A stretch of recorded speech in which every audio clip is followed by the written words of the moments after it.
Hello, everyone, and welcome to an interesting little stream here because it is 2.5D. We're here in both physical space and VTuber space. This is a popular thing among, I know, a lot of cooking VTubers. However, we're not here for cooking today.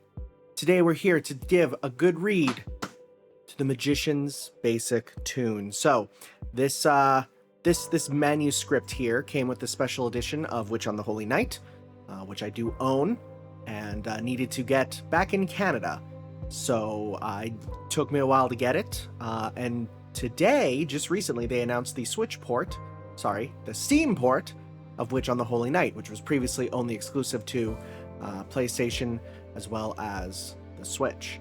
So I thought, what a good time to give this a read, because there is, in fact, an exclusive short story in here.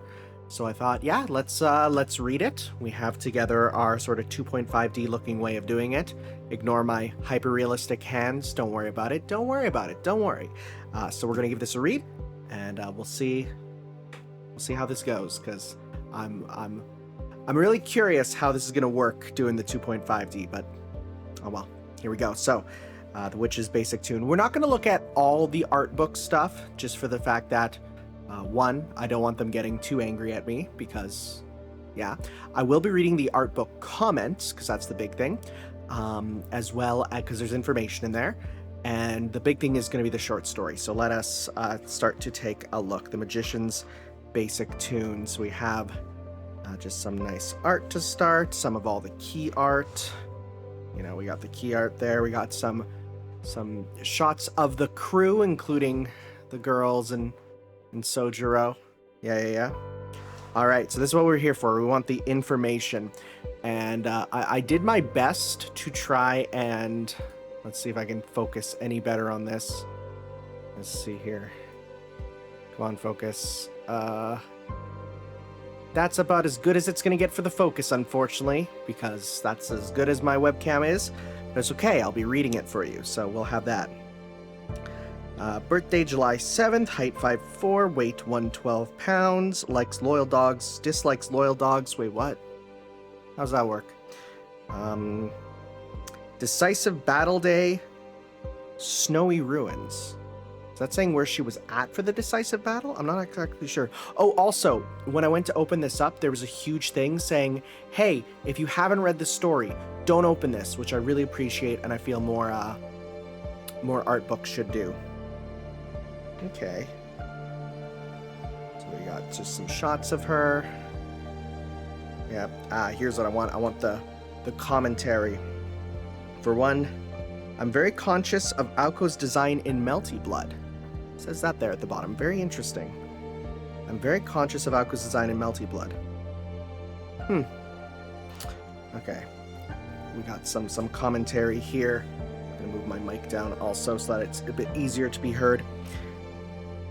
Miss Aoko, the heroine, and the type who looks slender at first blush. The most recent true magician. She's aloof yet expressive and works hard to appease her perfectionist nature. It's actually really far away from me. As the earliest heroine, she's the base archetype for later Azaka, Akiha, and Rin. Interesting. I never really... Well, for one, we don't know much about Azaka, but I like how they very clearly talk about Azaka, despite Azaka not fully existing in the way that you'd expect. Koyama's design has Aoko's breasts 20% larger than usual. Okay, lending to her sex appeal. The two fan service options that appear in the extra edition were post-bath and maid outfits, but for some reason, Bunny Girl, which wasn't even an option, was chosen. In the second story, she enters into Redshift and says, I have 2 more transformations left. As a form of trash talk, Aoko is truly one of a kind.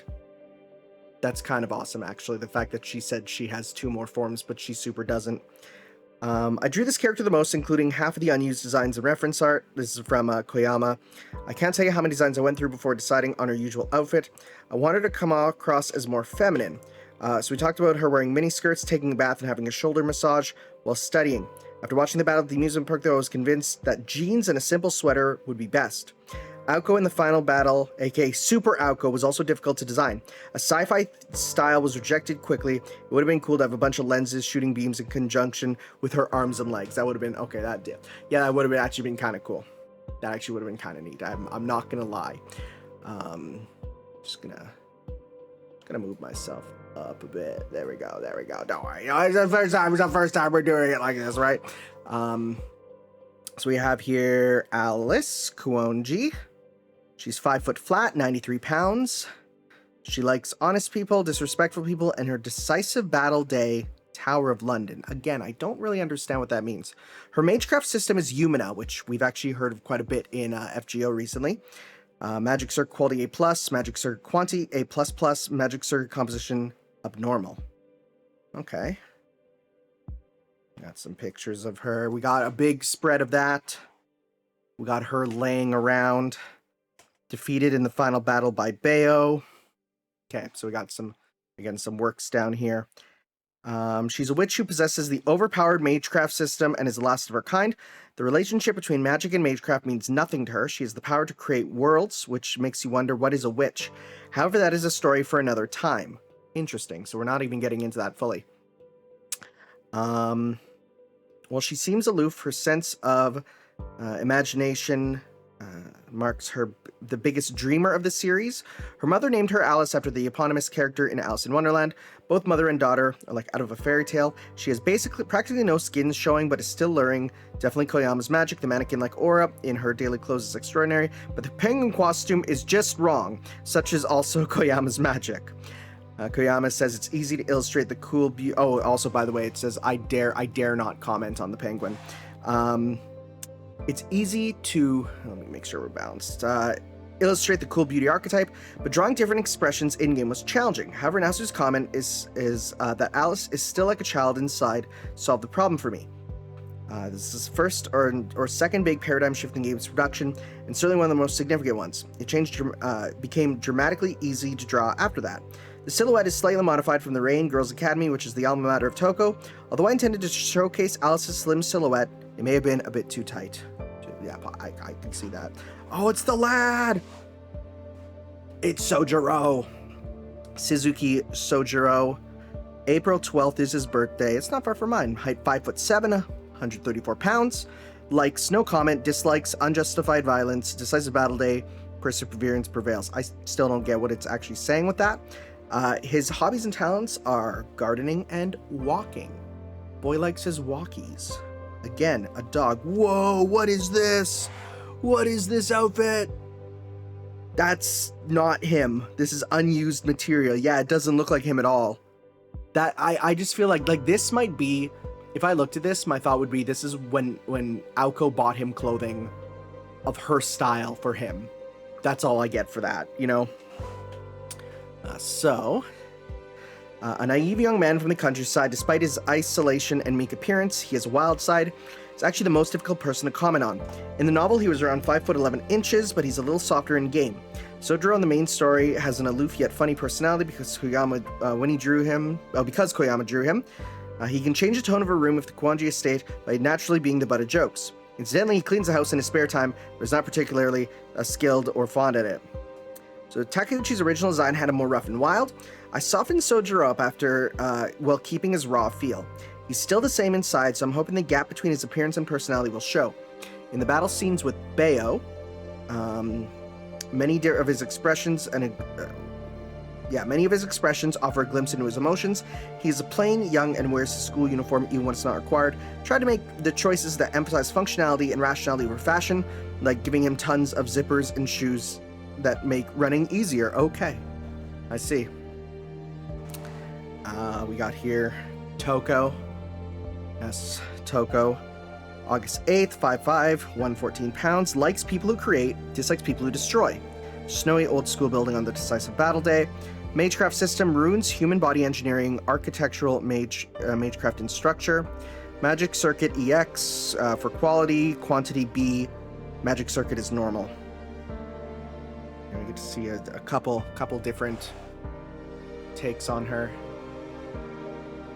Yeah, and there's her gambling, because of course it's very important to get that in there. I apologize for the lighting.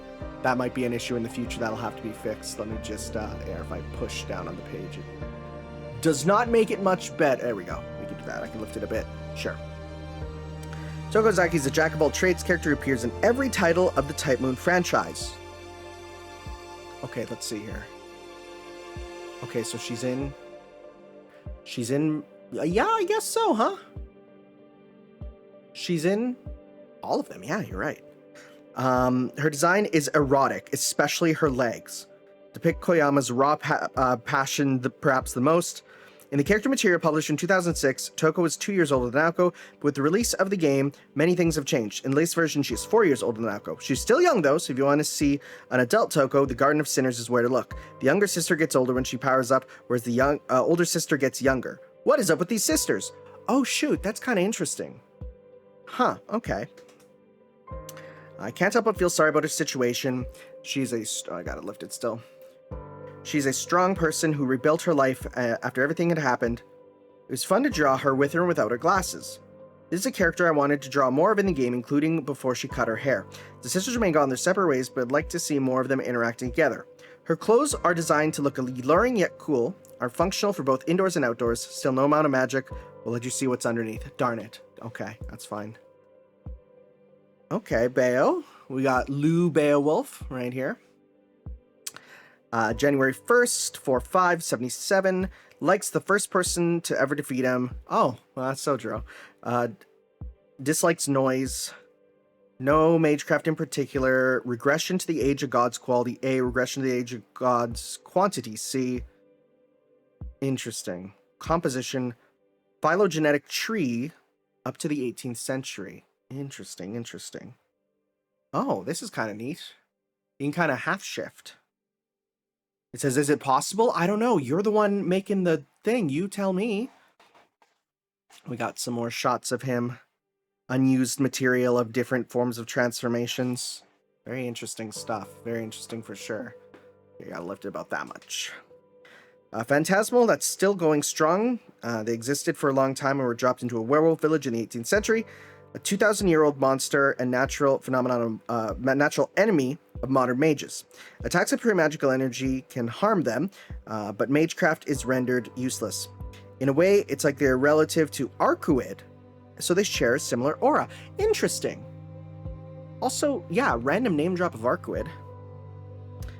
It's wild to talk about, but they don't have a specific gender. In the unlikely event they find someone, they can adjust their sex to their partner, so it's like the manga, they were 11. What's that? I've never even heard of that. Also, can you just say that? I don't know. Since they're a werewolf, I drew them in various forms. Beo can instantly transform between full wolf and bipedal to best suit the occasion. In the same way humans don't put any conscious thoughts into moving each finger when they use chopsticks, Beo can run on 4 feet or grab something with their hand depending on what they want. However, they're also capable of consciously controlling their limbs. Normal werewolves can take the form of a full wolf, and their transformation is slow. To quote Beo, they're so half-baked, it's like, what the heck? It makes me kind of sick, you know?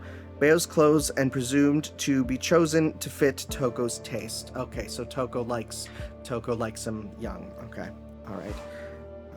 Tsukiji Tobimaru, right? September 12th, 5'10", 139, likes practical relationships, dislikes sappy relationships, walking around town, and dictatorial leadership. Okay. We got the common outfits, all that stuff. The most fun characters to write, part 1. He's pessimistic, socially righteous, and talks like a delinquent, yet is still treated like a prince. He has a foul mouth, but his personality is meticulous and rational. Whether he believes in elitism, he does not hesitate to call elite scum. Of course, he himself is one of the elite. I chose him to wear a coat that looked like Detective Columbo's. What?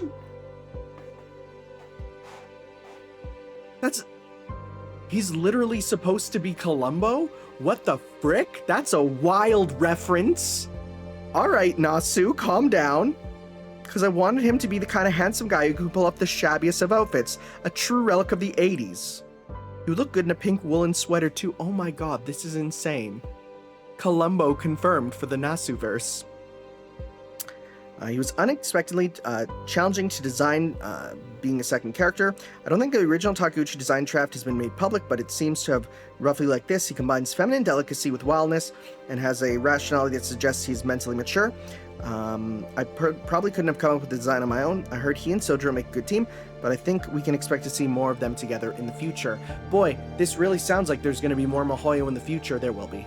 I'm like calling it now. Anyone who says that they're wrong, I really don't think that's the case. So Konomi, August 30th, 5'7", 130, likes himself, dislikes math, men who are even a little more handsome than he. His hobbies and talents are life and a sturdy skull. Whoa, that's him with like conventional hair. Very strange. Don't know about that. We got him in his different outfits here. Okay. I think I could just even lift it up a bit.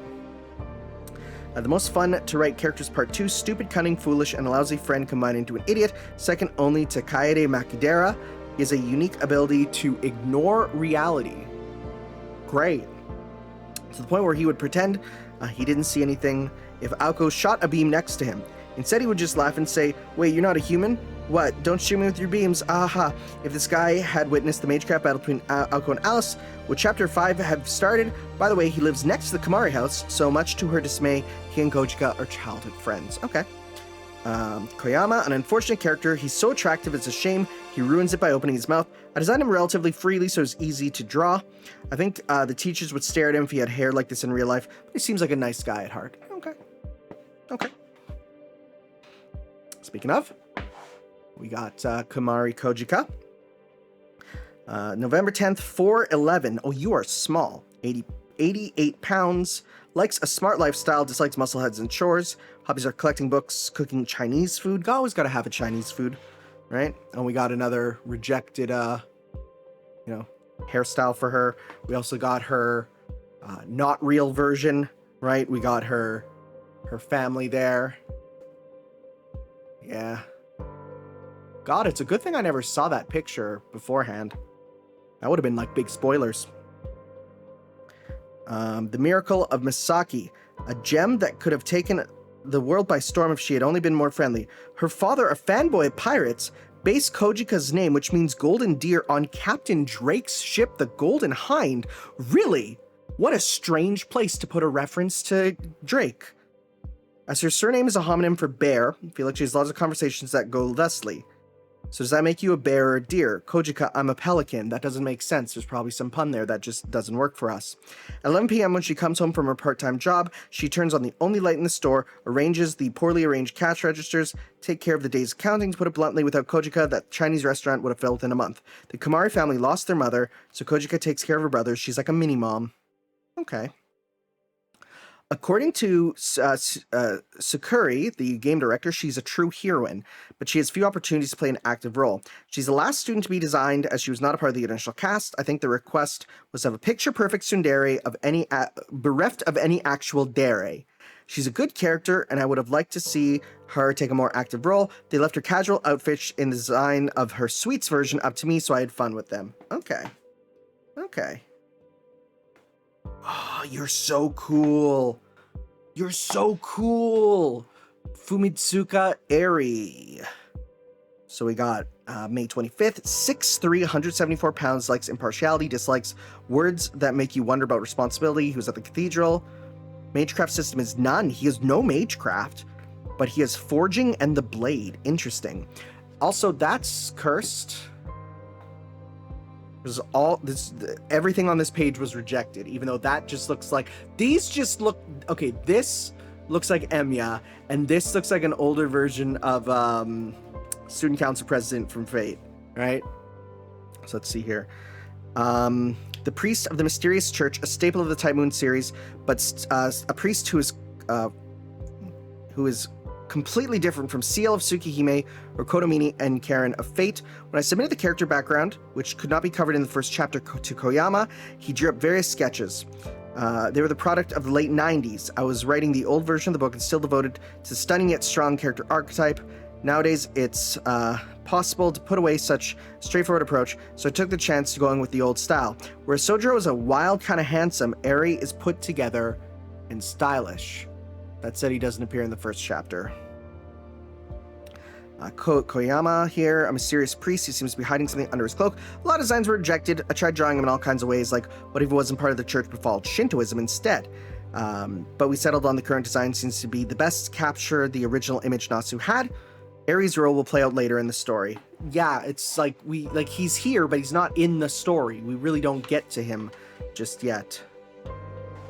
Oh wow, we get to see her like without the nun outfit. This is awesome, actually.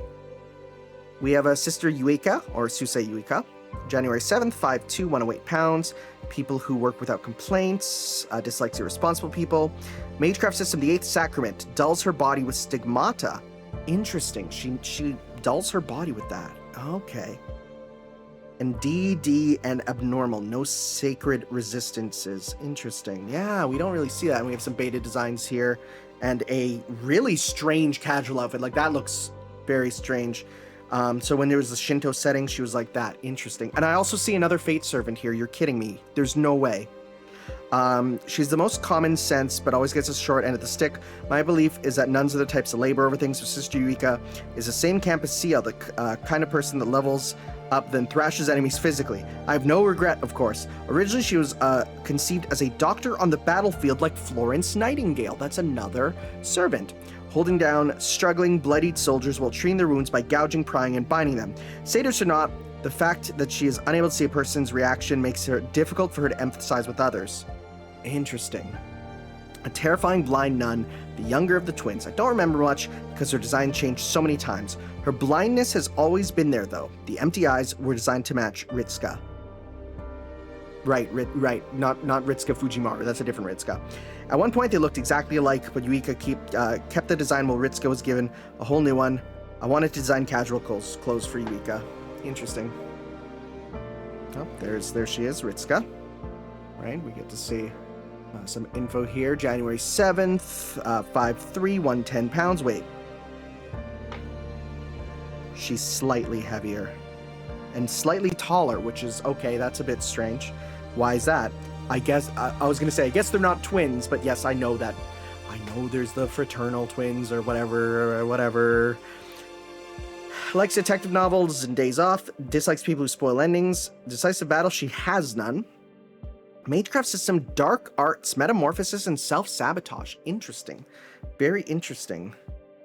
Rejected from when she was a normal, beautiful woman. Yep, that's not really that. Now she's more this, which is very strong. I like that a lot. So, your typical good-for-nothing woman who lives a more comfortable life with the Susei twins. She usually came from a good family of the church, but defected to the Mages Association early on. Has been working as a double agent ever since. She doesn't care which side has her true allegiance anymore. She'll dress in different clothes and walk around the shopping district depending on her mood. She resides in the apartment that Sojiro used to rent. Although she is Yuika's older sister, she doesn't behave as one. The staff expects her to play an active role in the future as a Kohaku-type woman, or something like that. Terrifying. I don't know about that. That's scary. That's really scary to me. I never thought she would end up being a disappointment of an older sister. She doesn't have charms, though. Or she does have her charms. I'll never forget how brilliant she shone in the extra scenario. I wonder if she'll ever wear a religious habit. As the sisters are fraternal twins, their appearance differs. Mainly their style. I do like her style. There we go, right? Fraternals. All right. May Riddell Archelot. Forgot about you as well. It's another one. May 1st, 5'4", 110 pounds, none. Likes none, dislikes almost everything. Okay. She uses modern dark arts, AD, and normal with some signs of mutation. Okay. And not much for her here. She really doesn't appear too much, right? So she's fairly normal, I'd say. Not much can be said about her. It came as no surprise, but if you read the extras, but no laughter at Kuonji Estate, which I don't think is the title they use. They use a different title, right? Because that's too close to the actual title. Takes place after Aoko and the others start their final year of high school. What happened to Misaki and the Kuonji Estate between January and August? That's for another time. We'll get there one day. When asked Koyama for a girl who could pull off wearing bright pink, he instantly came up with the perfect design. When she was added to the regular cast, every day from then on was chaotic as the extra chapters. Also, I'm seeing more copyrighted names. Pink. She made an abrupt appearance only in the extra scenarios. Initially, she was designed to be ponytailed, knee-sock-wearing sinner that made you think, is she some kind of Vocaloid character? Again, I can't believe you can just say that. I feel like those words you're not supposed to say.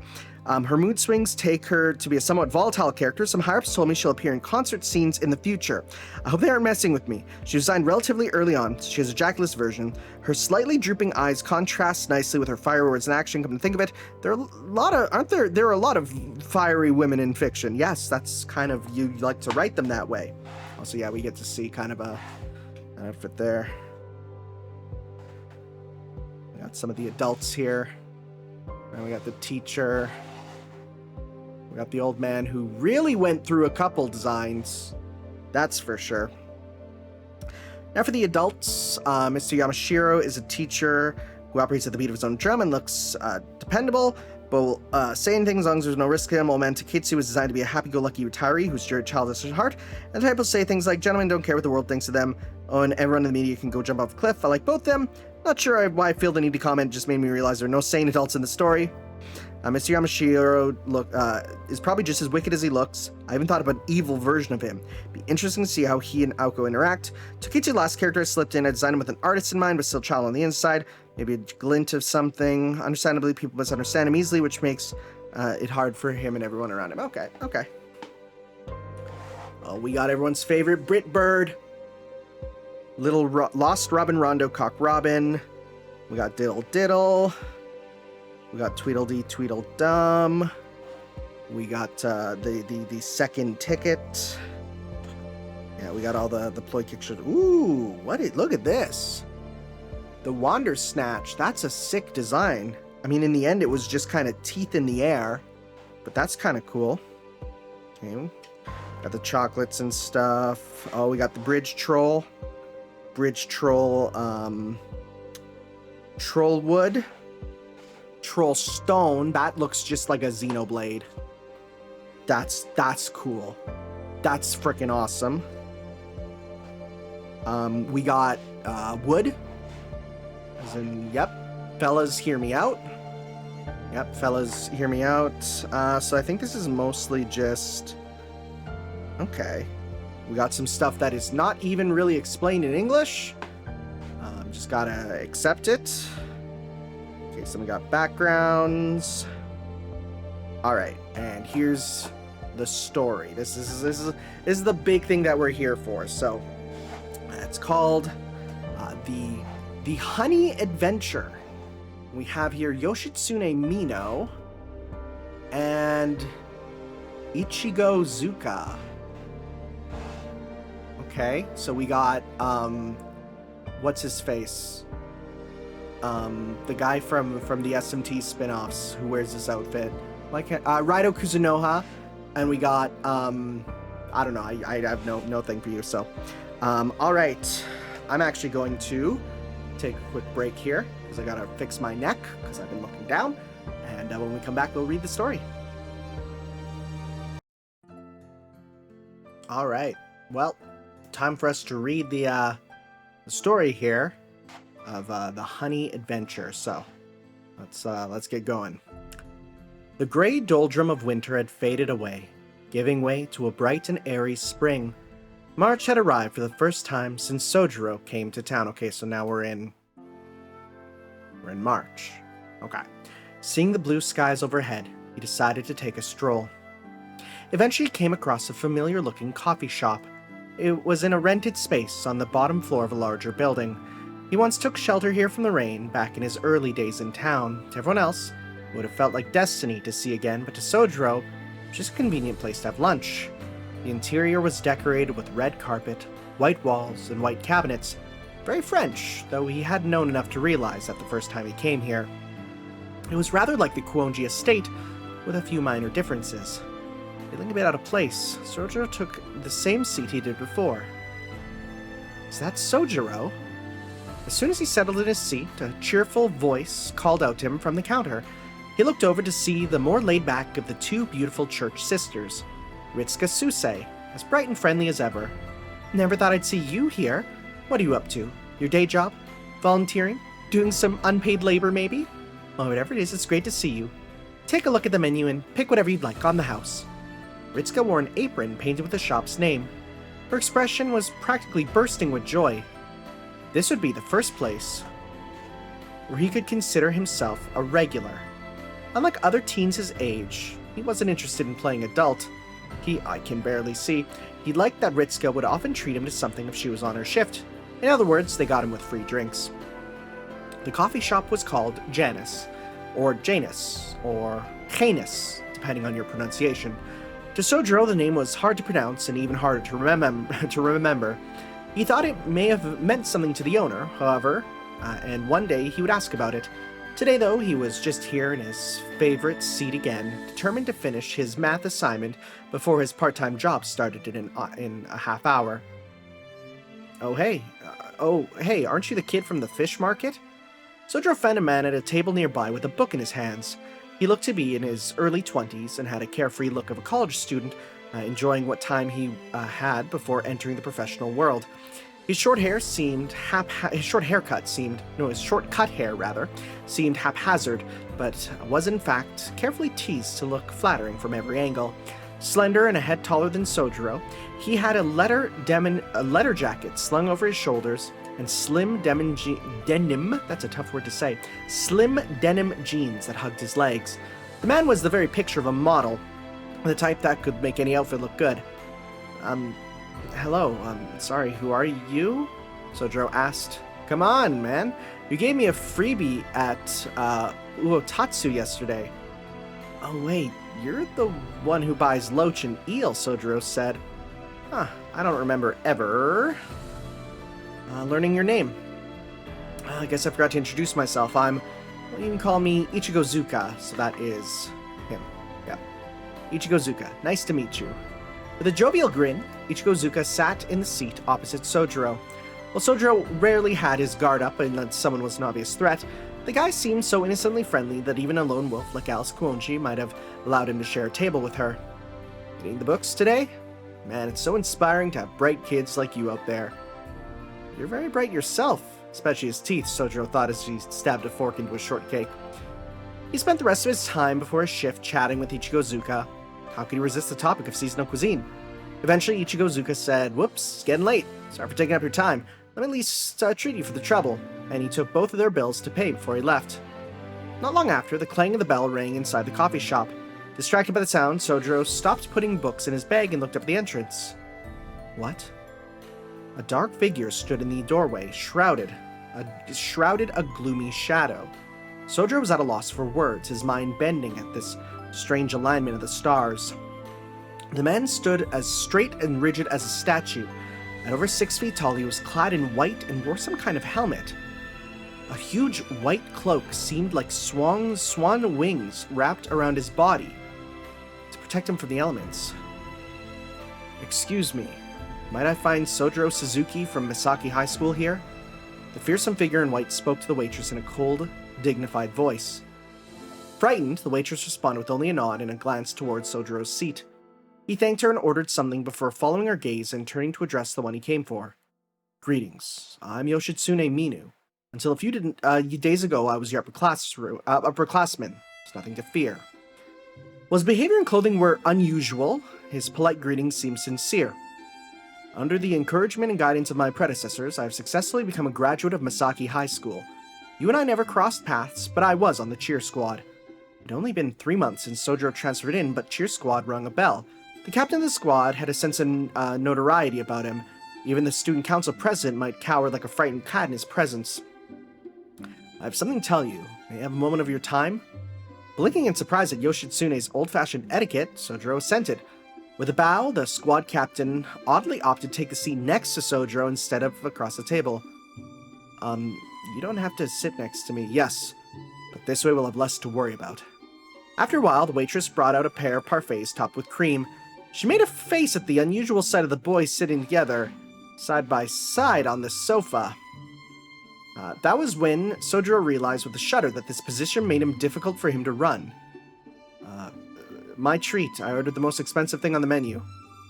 Thanks. Guess I'll dig in.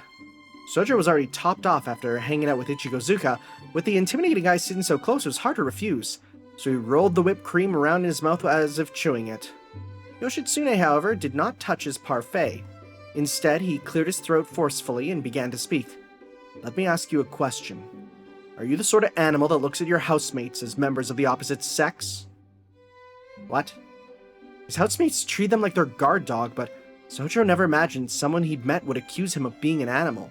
Of course, he was accepting of everything people fed him, much like a dog would. Perhaps, even now, perhaps he should fix that. I'm not sure what you mean. Isn't it natural to acknowledge that they are female, since they are? It doesn't make me an animal, Sojiro pleaded silently as he looked at his companion. I see. You really are something. Yoshitsune seemed to have expected that answer. The white-cloaked boy cleared his throat again and continued. Allow me to rephrase. Are you dating Aoko Ozaki? No, he's clearly dating Alice. Sojiro nearly choked on his whipped cream. He took a quick sip of water before responding. Sorry, let me adjust my earlier statement. There are some people I don't perceive as the opposite sex at all. I see. That makes this easier. I was worried it was about to be complicated. The cheer captain bowed his head gravely before fixing his gaze on Sojiro. Shizuki, I require your aid. I'm going to ask Aoko Ozaki out. That's gonna go so badly. Like, bro, this is gonna go so badly for you, but okay. Swim team captain has informed me that your assistance would solidify my chances. Sojiro spat out his water, sending a fine mist onto the chair opposite. Yoshitsune Mino was truly the paragon that the rest of Misaki High made him out to be. He was a head taller than the average teenage boy, though he did not use his size for intimidation. He had that impeccable posture of a prim and proper type. He had sharp features and pale lips. His gaze was steady, but with a hint of melancholy. Perhaps due to his physique, his voice was firm when he spoke. He was a classic heartthrob, like he was practically born to be captain of the cheer team. Under his white cape, he wore all black, his team's trademark. Though he had already acquired all required credits and was no longer required to attend class, Yoshitsune explained that he had to stay honest and upright for his team until graduation in April. The hat on his head was proof of his position as captain, and the white armor apparently kept him focused on his demeanor. If Sojiro was behind the times after living in the countryside, then Yoshitsune was from a different era altogether. And of all things, you're interested in Ozaki? Harsh, but yes. Despite my many shortcomings, despite my many shortcomings, have admired her beauty and elegance for the better part of 2 years. Their standards were like night and day. So does this mean you liked her since her first year? Indeed I have. We first met when I only had just became captain. Have you heard what happened to her many suitors? Sojiro only knew how it turned out. The student council vice president Tomimaru Tsukiji had said several boys fought over the right to confess their feelings to Aoko. The winners of this fierce conflict eventually managed to ask her out, only to be turned down in the end. So, you took part in all that? Yes, no, I was too late to join in. Before I knew what happened, the previous president had taken leave of absence, and both Ozaki and I grew very busy. There was no time for love, I decided, and 2 years passed with little more than— Wait, okay. So you took part in all that, he asked. You mean Sojiro asked. Okay. The previous president had taken leave of absence, and both Ozaki and I grew very busy. There was no time for love, I decided, and 2 years passed with little more than vague tension. I made no move, yet could not let go. He cast his eyes downward in anguish, his forlorn features beautiful, as if carved by the careful hands of an artist. The waitress was watching from afar, her expression still stiff. Sojiro finally realized that she wasn't afraid. She was trying to keep herself from swooning. That is a... Young lad, don't do it. Okay, I see what's going on now, but why didn't you go for it? I fell prey to my own cowardice. I have led my team in support of many losing games, yet in matters of the heart I hesitate. I hope that at least we could stay friends. Now you're gonna give it a try? I've been unfortunately driven to this choice. After the graduation ceremony, I will leave this town. I cannot wait any longer. Now everything made sense. After graduation, Yoshitsune Mino would go to the city to work or to study. He only had a few days left to let Aoko know. However, Sojiro wasn't sure how he could help. Yoshitsune had asked for his assistance, but Sojiro would be the one that needed it in this case. Hey, why not just be thankful for the memories you have together? Knowing Ozaki, there's a high chance that it'll all just... He mimed something like an explosion, as if to say everything would fall to pieces. Yoshitsune, however, seemed unperturbed by this. I'm prepared to fail. But even if I do not take the opportunity, how can I ever move on? I must make an attempt at least or die trying. Sojiro didn't feel much empathy for Yoshitsune.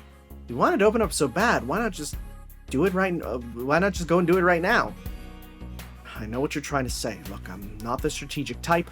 Naozaki probably has her own ideas about romance. Attacking this directly would end in failure. It calls for thinking outside the box. Forget outside the box. You should be thinking outside the whole planet to stand a chance. Spare me the jokes, Shizuki. Before you transferred in, Naozaki never spent so much time with his male class schoolmate. You understand what that means? Either you are very close to her, you do not even register her as a person. Hey, I already told you, I'm not an animal. Sojiro said. Exactly. You, Shizuki, are the very first male friend Aozaki had since her tenure at Misaki High School was established. I need you to find out if she has any interest at all in having a relationship with the opposite sex. Do I look like I have a death wish? Was what he bit back on saying. Instead, he nodded non-committally and opted to play dumb, hoping he could avoid saying anything to draw himself in any deeper. Unfortunately for him, Yoshitsune went in for the kill. Basically, I want you to ask Aozaki if she's dating anyone at the moment. A moment of silence. Then at last, Sojiro nodded in defeat. So you're asking me to die for you. How long is this? Oh, this is a long story. Oh, frick, are you serious? How many pages? Oh, we're gonna be here a while. Okay.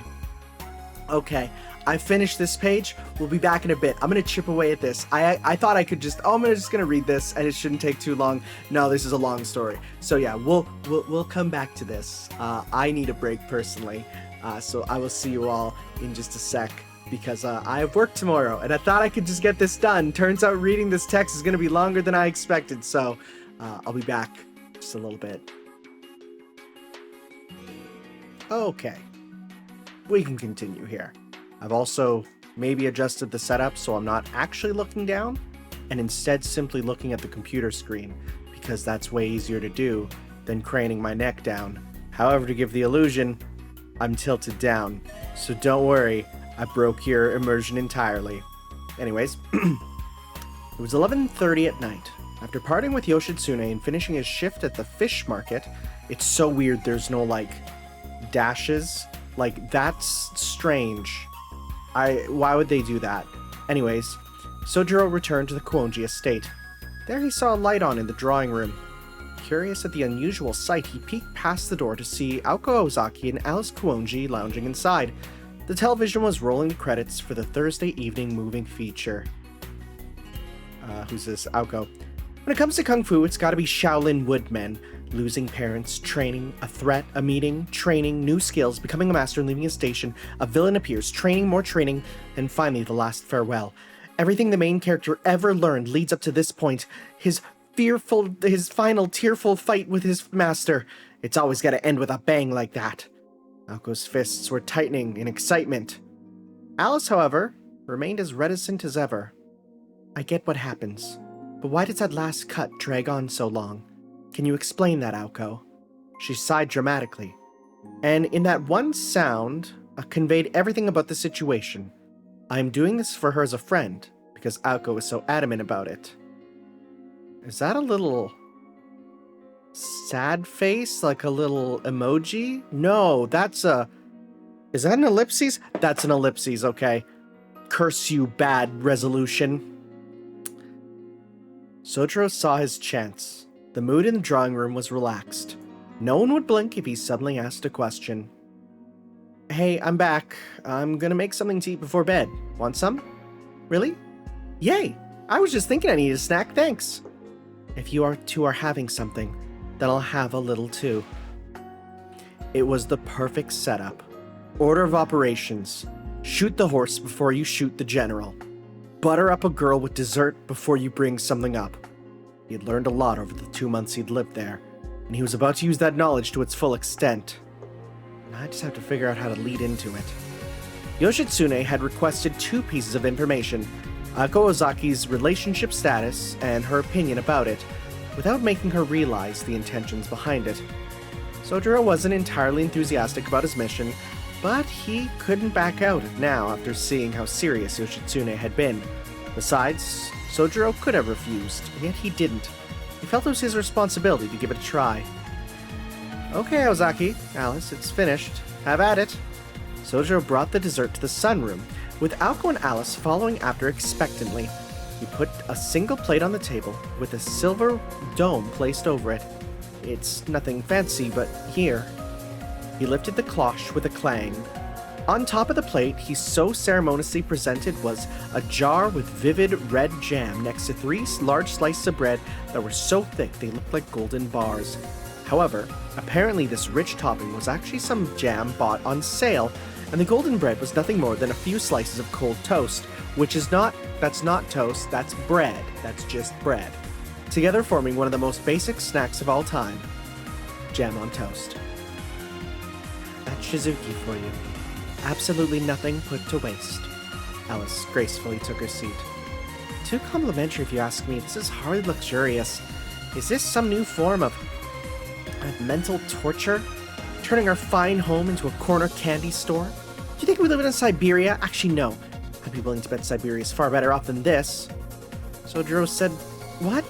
This is the most expensive bread at the bakery. That's luxury if I've ever seen it.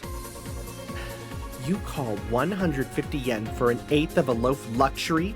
You insult me. The last line was probably from the movie she just saw. Oh, jeez. Aoko circled around behind Sojiro and captured him in a headlock. Apparently, the sheer placement of the plainest dessert ever had been so great that she'd forgotten all about Sojiro's magical collar. Oh, he still wears it. He still wears it. I see. Okay, I got it. Just told you many times, Aozaki. You need to learn to be thrifty. There was no way he'd just let it slide. Back when he'd started living here, the mansion was on the brink of collapse. Aoko received a monthly allowance of 30,000 yen from her family. Alice got 50,000 from an unknown donor. For these girls, budgeting compromised a dangerous mix of luck and whimsy, and one of their only rules was to put away any leftover money from the previous month into a jar. Naturally, they ran out of meal funds after 2 weeks. For the 2 years until Sojiro showed up, their greatest enemy was worse than any rogue mage, the starvation that awaited them at the end of every month. Well, you lived in the mountains, so saving up money was like second nature to you, but we're used to spending. It's physically impossible for us. It's also physically impossible to live without food. You need to eat your 3 meals a day, even if you don't like it. Alice nodded in agreement. As a side note, the meal budget was now left to the extremely frugal Sojiro to manage. It was his privilege as a paying tenant. Ever since the beginning of the year where he took charge, the meals in the mansion grew plainer by the day. Aoko and Alice had tried to fight it with every step, but that's a tale for another time. But food is the best thing to splurge on! Ever since you came here, we've been eating like peasants, Aoko said. Not like you were eating that well before, Sojiro shot back. What would you know? Fine, I give. Hey, Aozaki, instead of wasting calories on me, you might want to watch your share? Alice is about to grab it.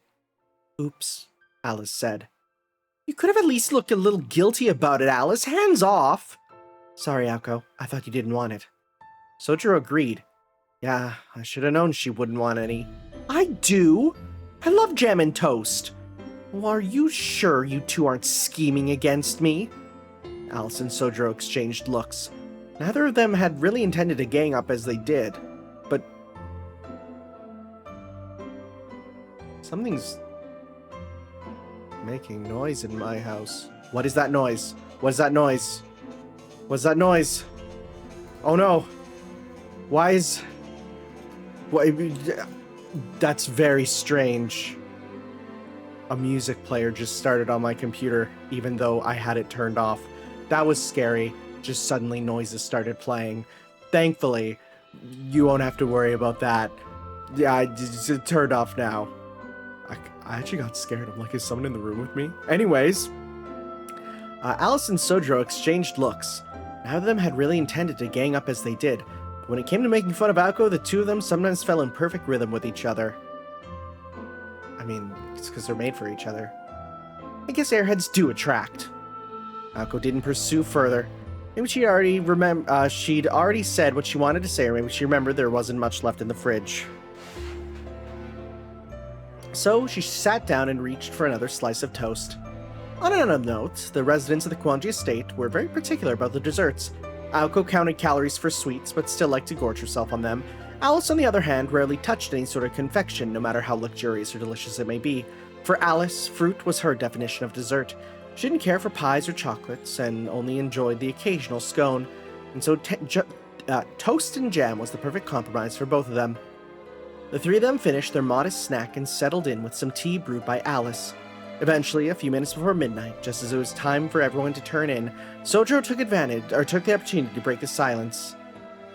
It'll be spring break soon. I'm thinking about taking a day off and trying something new, though there's still the hurdle of the year-end exams to get over. So yeah, Ozaki, I was wondering if you were up to something, like, say, having a boyfriend.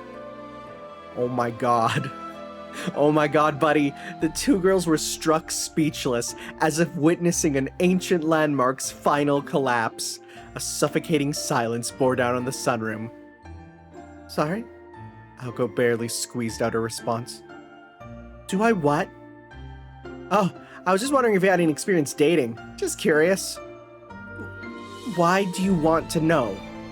Not that I have anything to tell you. Her piercing stare made him avert his eyes. Look at me, Aoko said. I'm not going to yell at you or strangle you. I'm not yet completely flying off the handle, okay? Nothing to worry about.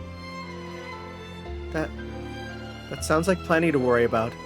Listen, I don't want to be shrieking like a pterodactyl day in and day out either. If it's an honest question, then I'll answer it to the best of my ability. So, Shizuki, why did you decide to ask? Or no, can you tell me, Shizuki, why you decided to ask? If it's just curiosity, you'll pay for the question, but I'll give you a straight answer. However, Aoko had a smile on her face that Sojiro had never seen before. He gulped. However, if it turns out that this is someone else's doing, we'll be back to square one before winter vacation, and there'll be 2 victims this time. I'm not afraid of conjuring up another ghost story for this place. Sweat trickled down Sojiro's back, and he mumbled out some vague answer.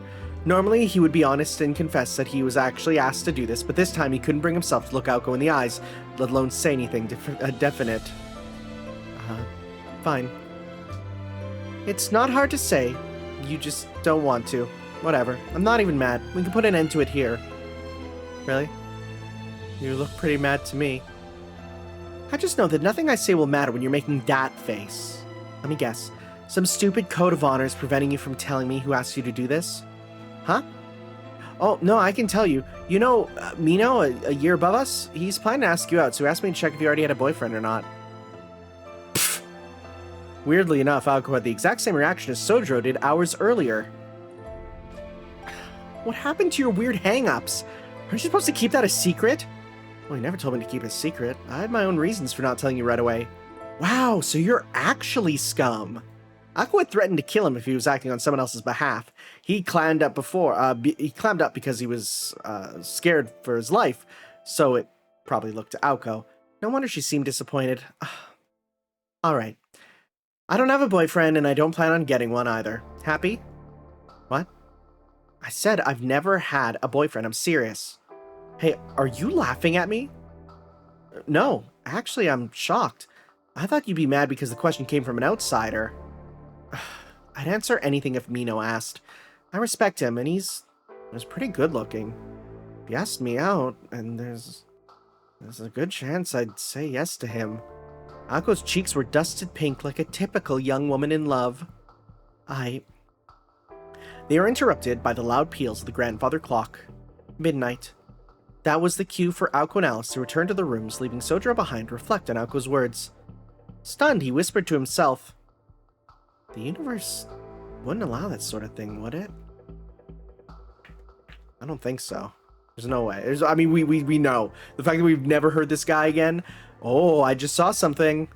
Oh, I'm already excited for, here we go. The universe works in mysterious ways. It was 3 p.m. the following day, and classes had just finished. Sojiro turned down any offers from his classmates to hang out, and instead ran straight from school to a telephone booth outside town. Once inside, he punched in a secret phone number. Oh, this is interesting. Hollow Shrine Branch Store.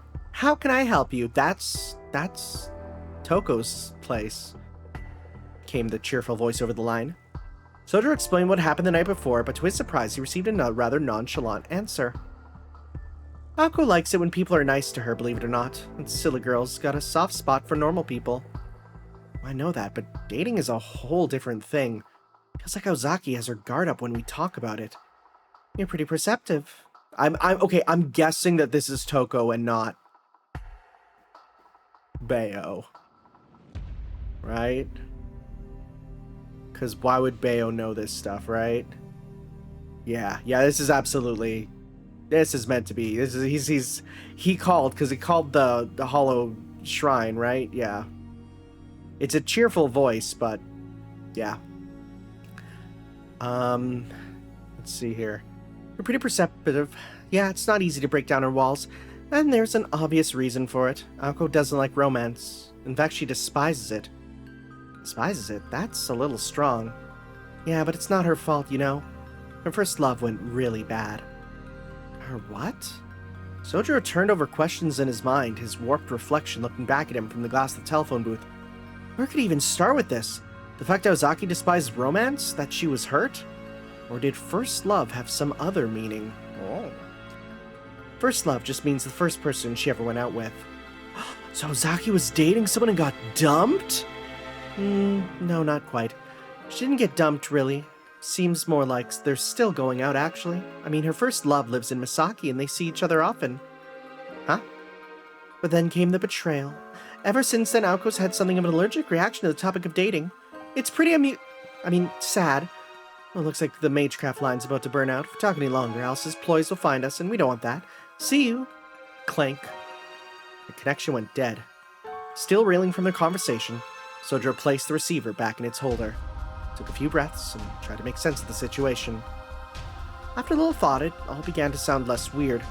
Aoko Ozaki, a student council president with an iron fist, was a teen like any other. It was only natural she'd have a few crushes in her time. Is he this stupid? Yeah, he is. Putting aside his desire to axe his involvement entirely, Sojiro left the telephone booth. He had more important things to worry about than his worsening mood. Just imagining that Aoko might still be going out with her first love was horrifying enough. When Sojiro stepped into the usual coffee shop, he noticed that Yoshitsune Mino had gotten there first. With his impressive height and white cloak from a bygone era, Yoshitsune struck a strange silhouette against the window next to his seat. His expression, however, held all the anguish of a tortured man of the arts. That meant, of course, that he attracted the gaze of waitresses and passerbys alike. It'd be strange if they looked elsewhere. Hey, Mino? Yoshitsune nodded quietly in response and took a quick glance around. Once he confirmed that there are no other customers nearby, he leaned forward, elbows on the table, and gestured for Sojiro to sit across from him. Now then, your report. The chair captain went straight to business, his voice deep and dignified. Anyone who knew Sojiro Shizuki well, with his simple and straightforward attitude, would wonder if Yoshitsune was in fact just an upgraded version. Oh, of him, okay. I was curious. I was like, what do you mean? But now I get it. Here's what I heard. First, Ozaki doesn't have a boyfriend right now and doesn't plan on getting one. Second, she's never had a boyfriend as far as she can remember.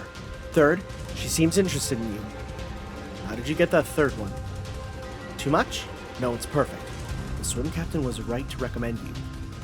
Yoshitsune stood from his seat as if it was the end of that. Sojiro, however, wasn't finished. Fourth, Ozaki despises romance. Fifth, she was betrayed by her first love. Sixth, she's still involved somehow with this person. Seventh, we know this because this person lives in town and Ozaki meets with them very often. Oh. It appears this will be no simple matter. Fingers pressed to his temples, Yoshitsune returned to his seat. I know exactly how you feel. Just 20 minutes ago, I had the exact same reaction. You must have. The more you know about Ozaki, the more everything you thought you knew seems to break down. But that aside, the information you just gave is very different in favor. Do you have a second informant? The first three things were from Ozaki herself, the rest I heard from a reliable insider. Which should I believe? I don't know, I'm just the messenger. You've got a mean side. Sorry, that was rude of me. Let me try again. I'd like your advice, if possible. In exchange, I'll treat you to anything on the menu. Smoothly passed the menu to Sojiro. Sojiro picked out 3 pieces of cake to go. Smart man, that's 3, 1 for each person. You know what to do. You're saying that what Ozaki says about herself isn't reliable? Yoshitsune paused for a moment. Oh wait, in this case, I think I'd better trust the more objective information. Okay, here we go. You're saying that what Ozaki says about herself isn't reliable. Yoshitsune paused for a moment. Well, I agree. I don't think Ozaki is the type to twist the truth to her convenience. Yeah, but she's also the type to completely misunderstand the things that normal people wouldn't. Very true. We're all special in our own way, but Ozaki even more so. Sojiro thought that explaining Aoko was so much easier when both parties involved knew her. Seems like I've reached the end of the line. Thanks for everything, Shizuki. That's it? You're giving up? She has someone else. She has someone in her heart already. That first love of hers, yes? Only a coward and a boor would intrude on someone else's love. There's nothing else I can say. But Sojiro wanted to protest that he was giving up too easily. It's all hearsay, though. There's no confirmation that it's true. Besides, aren't you curious who her first love is? Well, perhaps. Yoshitsune crossed his arms, frowning. Sojiro pressed on. Come on, let's just go check it out. Just in case, you know? You already paid me for my advice anyway, so why stop here? But we'd be interfering with her relationship. It would also ruin your side of things. You have to at least look into it. Sojiro's interest took Yoshitsune aback. He drew his brows together at his underclassman's enthusiasm. He was very familiar with cheering for others. He was not so familiar with others cheering for him. I suppose I could use some closure. I'd rather not leave with regrets. Yoshitsune nodded deeply and placed his cap on his head. However, this greatly widens the scope of our investigation. Her first love must have happened before high school. Do you know where Ozaki's from? Sort of. It's a little far from here. Do you know the Akiko Shiro shrine in Tokawa? Yes, a little far indeed. Afraid I don't know the middle schools out there, and it would take a long journey to walk. If only there was someone at our school who was classmates with Ozaki back then. Yoshitsune knew that Aoko's time in middle school was shrouded in mystery. She once said that high school was a totally fresh start for her. Though she played it off like a joke, Yoshitsune would never forget the shade of sadness in her eyes. We have no other leads, and it would be too long a journey to walk. My own ticket aside, I don't have enough to cover yours, Shizuki. I've been cutting down on spending to save up for graduation. The two of them, their arms folded in thought. Suddenly a voice. Hey, if you need a ride, I'm here. You okay with a new driver? I only just got my license. I was going to go out for a practice. Oh, it's Ichigo Zuka. The voice belonged to a friendly young man who was sitting behind them. I just heard everything. Sounds like you got a sticky situation in your hand, showed Sojiro. Ichigo Zuka? Ichigo Zuka, also regular at the coffee shop, raised his hand in greeting. That was how it all started. After a thorough rundown of the plan, the three of them formed the strangest motley crew of detectives ever. Sojiro wanted to know if the rumor of the first love was true. Yoshitsune was preparing to confess his feelings. Ichigo Zuka was in it for the kicks. 3 young men, 3 goals, 1 road forward. Ichigo Zuka's new car zoomed past the rural scenery. Yoshitsune had been hesitant to accept the offer at first, but with a little sweet talk from Ichigo Zuka and a push from Sojiro, he consented. Ichigo Zuka had a brand new SUV with 4-wheel drive. The new Ford F whatever. That's all I can think of right now. With 4-wheel drive that could cross any rough terrain. It was a decidedly average car for someone as attractive as Ichigo Zuka, but he didn't seem to mind. He whispered cheerfully as he maneuvered the steering wheel. Akiko Shiro's got 2 middle schools. Which one do you want? The close one or the far one? Ichigo Zuka barreled down the roads without so much as a glance at the map. He was liberal with the gas pedal and practically drifted through most of the turns. Yoshitsune and Sojiro sat together in the back. Shizuki, I realize it is far too late to ask, but do you trust this man? In a way. I don't know his background, but he's a regular at the fish shop. Everyone in the shopping district knows him and as one of those modern young guys who cooks for himself. Yeah, could you imagine that? That's a lie. Don't do that much here. The kitchen's too small. Good grief. Well, I'm thankful for one thing, strapped for resources as we are. So long as this man has no ill intentions, then I'll go along with him. Yoshitsune leaned back in his seat, massaging the creases between his brows. He looked longingly out at the scenery rushing past the window. It was one of the last chances to see it. 2 days from now, he'd be gone from this place, unable to even attend his own graduation ceremony thanks to his schedule. Only his teachers knew his secret. However, He knew that if he spilled it to his friends and juniors, he wouldn't be able to hold back the tears. He was over 6 feet tall with sharp features and stern eyes hidden beneath long eyelashes, a classic Japanese heartthrob soon to be lost from the front lines of the cheer team that he seemed born to command. However, underneath the handsome exterior was a surprising timidity. Yoshitsune himself preferred the company of books, but his grandfather was a cheer team legend from before Misaki High School's temporary closure. His family history saw him ushered straight to the post from the moment he entered high school. He couldn't find it in himself to refuse their invitation. Saying no wasn't easy for him, of course, but part of it was also due to his respect toward his grandfather. Even if they had never met, Yoshitsune was also the virtuous sort who didn't want to bring dishonor to his grandfather's incredible legacy. In the first year, however, the cheer team was on the brink of demise. It was an especially unpopular team within a school where many of the club activities were already on decline. The previous team captain was the one who invited Yoshitsune. He wasn't the most tactful of people, but he did the best for both the team and Misaki High School. Passionate about athletics and filled with a strong sense of solidarity, the captain was a champion of youth. Loud and forthright, he would always prop Yoshitsune up as the grandson of a cheer legend, even if his underclassmen would have preferred to stay in the shadows. It was his motivation for the previous captain's efforts that motivated Yoshitsune to take the position in his second year. Even though he looked the part, Yoshitsune did not have a proactive personality needed for it.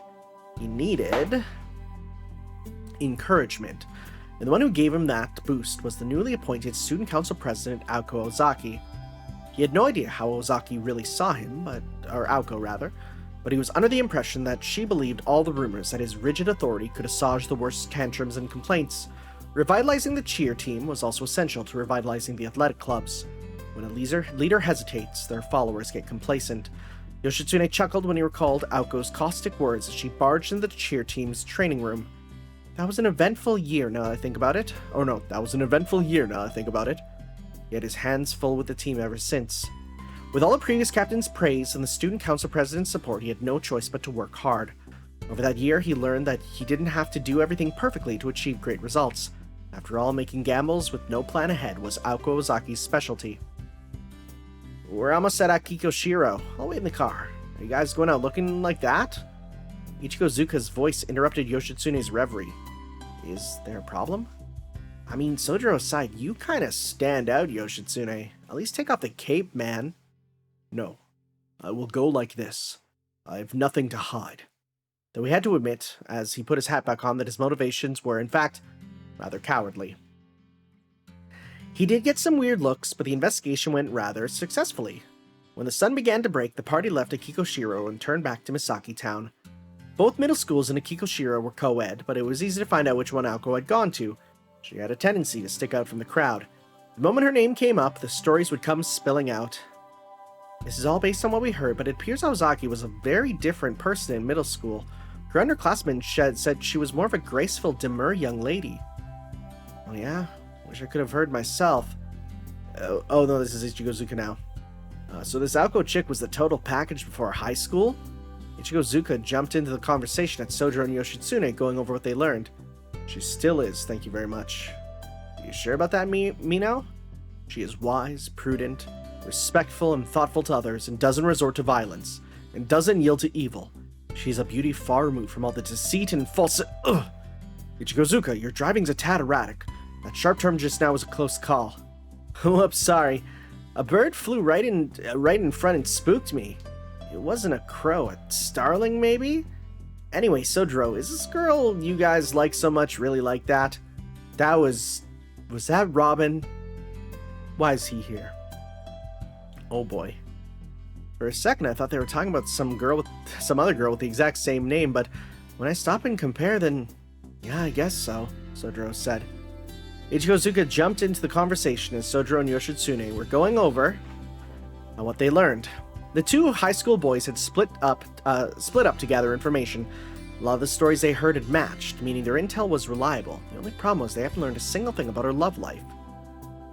No one ever saw her going out with anyone, which means her first love wasn't in middle school with her. Everybody made googly eyes at you when you were dating in middle school, though. Maybe she was trying to hide it? Ichigo Zuka posed. I don't think so. Doubtful. Sojiro was certain Ozaki wouldn't be able to hide it.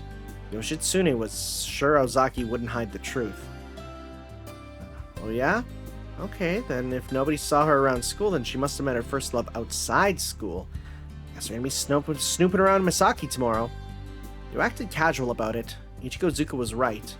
If they couldn't find anything about Aoko's middle school, then their only option was to hit downtown. Three of them arranged a time to meet a day later, then parted ways at Janus. Tomorrow morning, I will follow any leads I have. There might be someone on the cheer team who's seen Ozaki meeting with her first love. Yoshitsune turned and left with a twirl of his cape. After seeing him off, Sojiro headed toward the Kuonji estate, but he couldn't bring himself to go. Not just yet. He barely made any progress today. Turning on his heel, he quickly paced around the shopping district.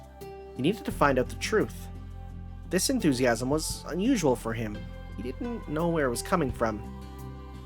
The sun had already disappeared from the sky by the time he arrived at Ida Church. Once inside, instead of Father Airy, he found Yuika Suse in her usual nun habit as she cleaned.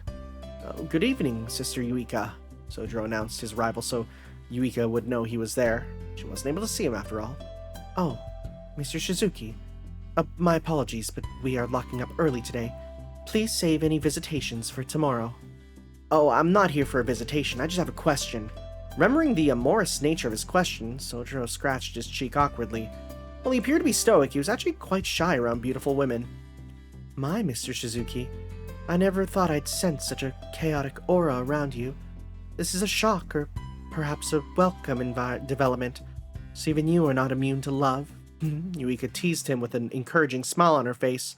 She would never admit it, but she had a mischievous streak. She had the same mischievous streak as her sister Ritsuka. Really. "So, Sister Yuika, have you known Ozaki for a long time?" "Not that long. Maybe 3 or 4 years," the sister replied. "Well, that's good enough. Anyway, I just wanted to ask in case you knew something. Did Ozaki have a first love?" "Pardon?" There was a purpose behind his question. His informant T, well, there we go, had said Aoko was betrayed by her first love. However, this person's reliability could be questionable at times, so he needed to know for sure what was the truth. In all honesty, he hoped that this was a prank. Unfortunately, he wasn't so lucky. "Oh, I see, so that's what this is about. She did have a first love, in fact. A first love so tragic, so cruel, so harrowing and painful that Shakespeare himself would have cried at its conclusion." With a smirk unbecoming for a woman of the cloth, Sister Yuika gleefully shattered the young man's hopes. Do you know who it was, Sister Yuika?" Sojiro asked, nearly dizzy from shock. Yuika's smile turned as innocent as an angel's. "I wouldn't know. I'm blind. I have no idea what they look like. This is just what I've heard, and I cannot speak of anyone's past based on pure conjecture. However, I might be convinced to divulge more. In a confessional." Oh, I would not have took her for this sort of person. And it's so funny they have to explain a confessional, because, I know that. I've had to go into them. The confessional was a tiny wooden room built into the corner of the church. It looked like 2 phone booths stuck together, with one side for the priest and the other for the visitor, the latter of whom confesses their sins across the divider. It was a place away from the rest of the world where all sins, secrets, and suffering could be left inside and forgotten. In a town with so many people, the confessional was an important place of spiritual healing. Humans were not built to carry mental burdens forever, no matter how tiny. Even if confessing one's sins was just a bandage over a gaping wound, it was still reassuring to have a place to put one's worries aside for a while. "I don't know. This isn't that serious, really." "Wait, is it?" "Not unless you were directly involved. Yet, if I were Aoko, I would have silenced anyone related to my first love, eschewed all mortal pleasures, and joined a convent. Young women do not become nuns so early unless they have faced something of this scale." Is that a joke?" Sojiro could not tell. "Of course. Many sorrows on this earth must be laughed away to finally be rid of them." For a joke, it was horrifying, especially since Yuika wasn't known to jest. But I digress. Perhaps Ritsuka would be a better person to ask. She's a talent for finding and spreading rumors, that one. "Oh, alright, where is she?" "Loafing around in the break room, last I checked. I assume she's still inside." The break room was beyond the chapel, in the quarters where Yuika and Father Airy stayed, so drew about his head to Yuika before heading over. Hello? Ritsuka, are you here? His knock was met with silence. Next he tried the doorknob, which turned easily. Someone was definitely inside. Ritsuka was sleeping there. Hello, I'm coming in. When he opened the door, he found the room beyond curiously uninhabited. The oil heater was still on, though spring was in the air, and on the table was a half-eaten orange, an unfinished mystery novel, and a single note. The note was clearly meant to be read. He picked it up. You must have thought I'd be as helpful as that black-hearted sister. You're out of luck. I'm Ritsuka, the master procrastinator. I heard everything. You've got an very interesting story, but it's a hard pass for me, sorry. I do not want to deal with Aoko's fury.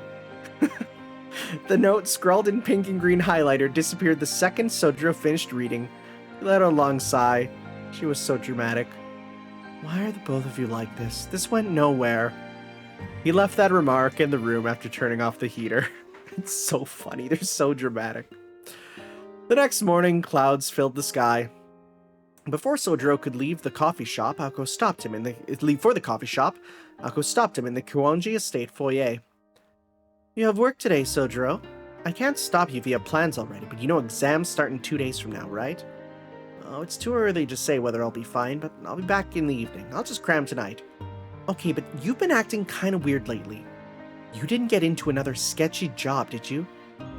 Don't worry about it. What I'm doing is more like volunteer work. Volunteer work? That sounds even worse. Sojiro wriggled out of Aoko's interrogation and hurried to the coffee shop. It was early March, days before the end of the year exams. The investigation, which had begun with Yoshitsune's pleas for help, was now on its 3rd day. At Masaki High School, preparations for the graduation ceremony began immediately after exam season ended. Sojiro didn't want to make Aoko any more stressed than she already was. He was determined to finish this search quickly. He only had a few days, considering his situation, only today. Mino's taking his sweet time, isn't he? Yeah, he sure is calm for a guy who needs to ask a girl before graduation. Sojiro and Ichigo Zuka whispered to each other in an inconspicuous corner of Janice, I don't know. Yoshitsune hadn't arrived yet, and Sojiro took the chance to complain. He's got a different goal, though. See, me and you are just curious how things are going to play out, but Yoshitsune's had his mind made up from the start. All this was just to make sure the coast was clear for his confession. As long as nothing huge comes up, he'll probably ask Aoko out when his time is up. Huge? Like what? Like whether she has a boyfriend already or not?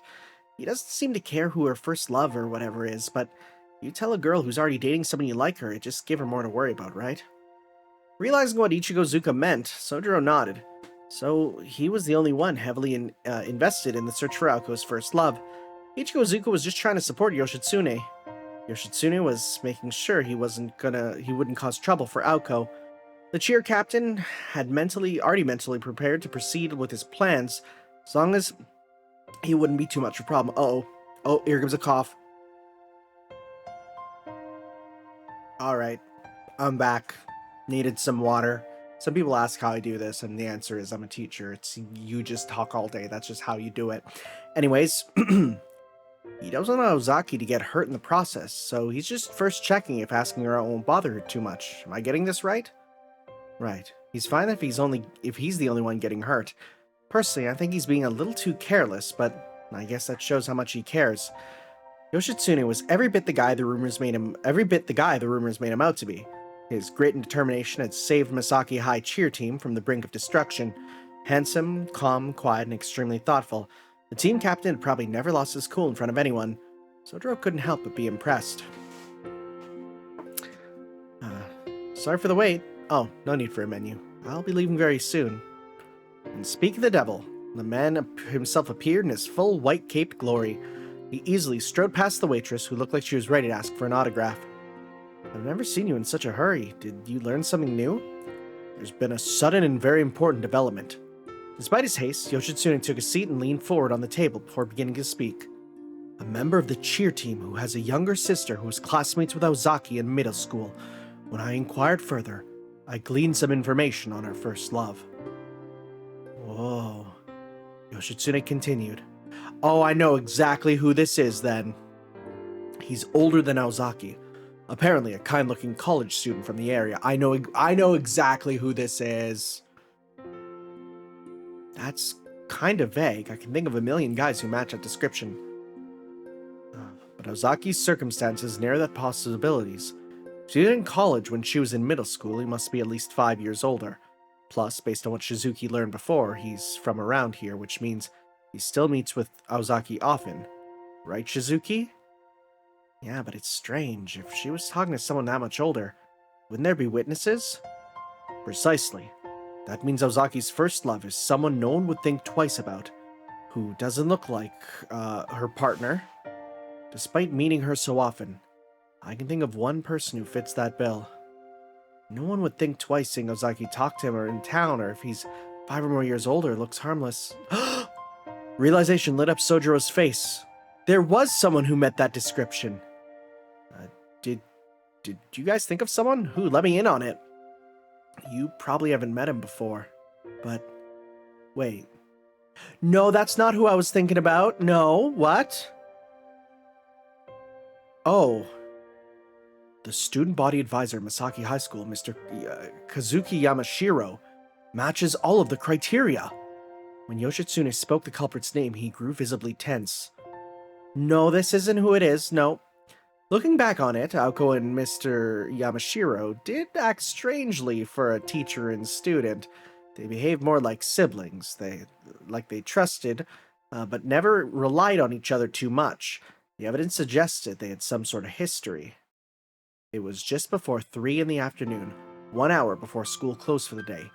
No time to form a strategy, the trio flew out of the coffee shop to the school. Mr. Yamashiro, were you Aoko Ozaki's first love? Are you trying to get me fired? Kazuki Yamashiro responded immediately with a bright smile. His eyes, however, were devoid of mirth.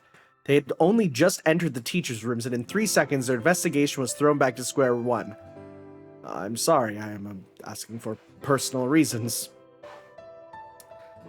No need to explain, Mino. I want no part in this child's play, even by accident.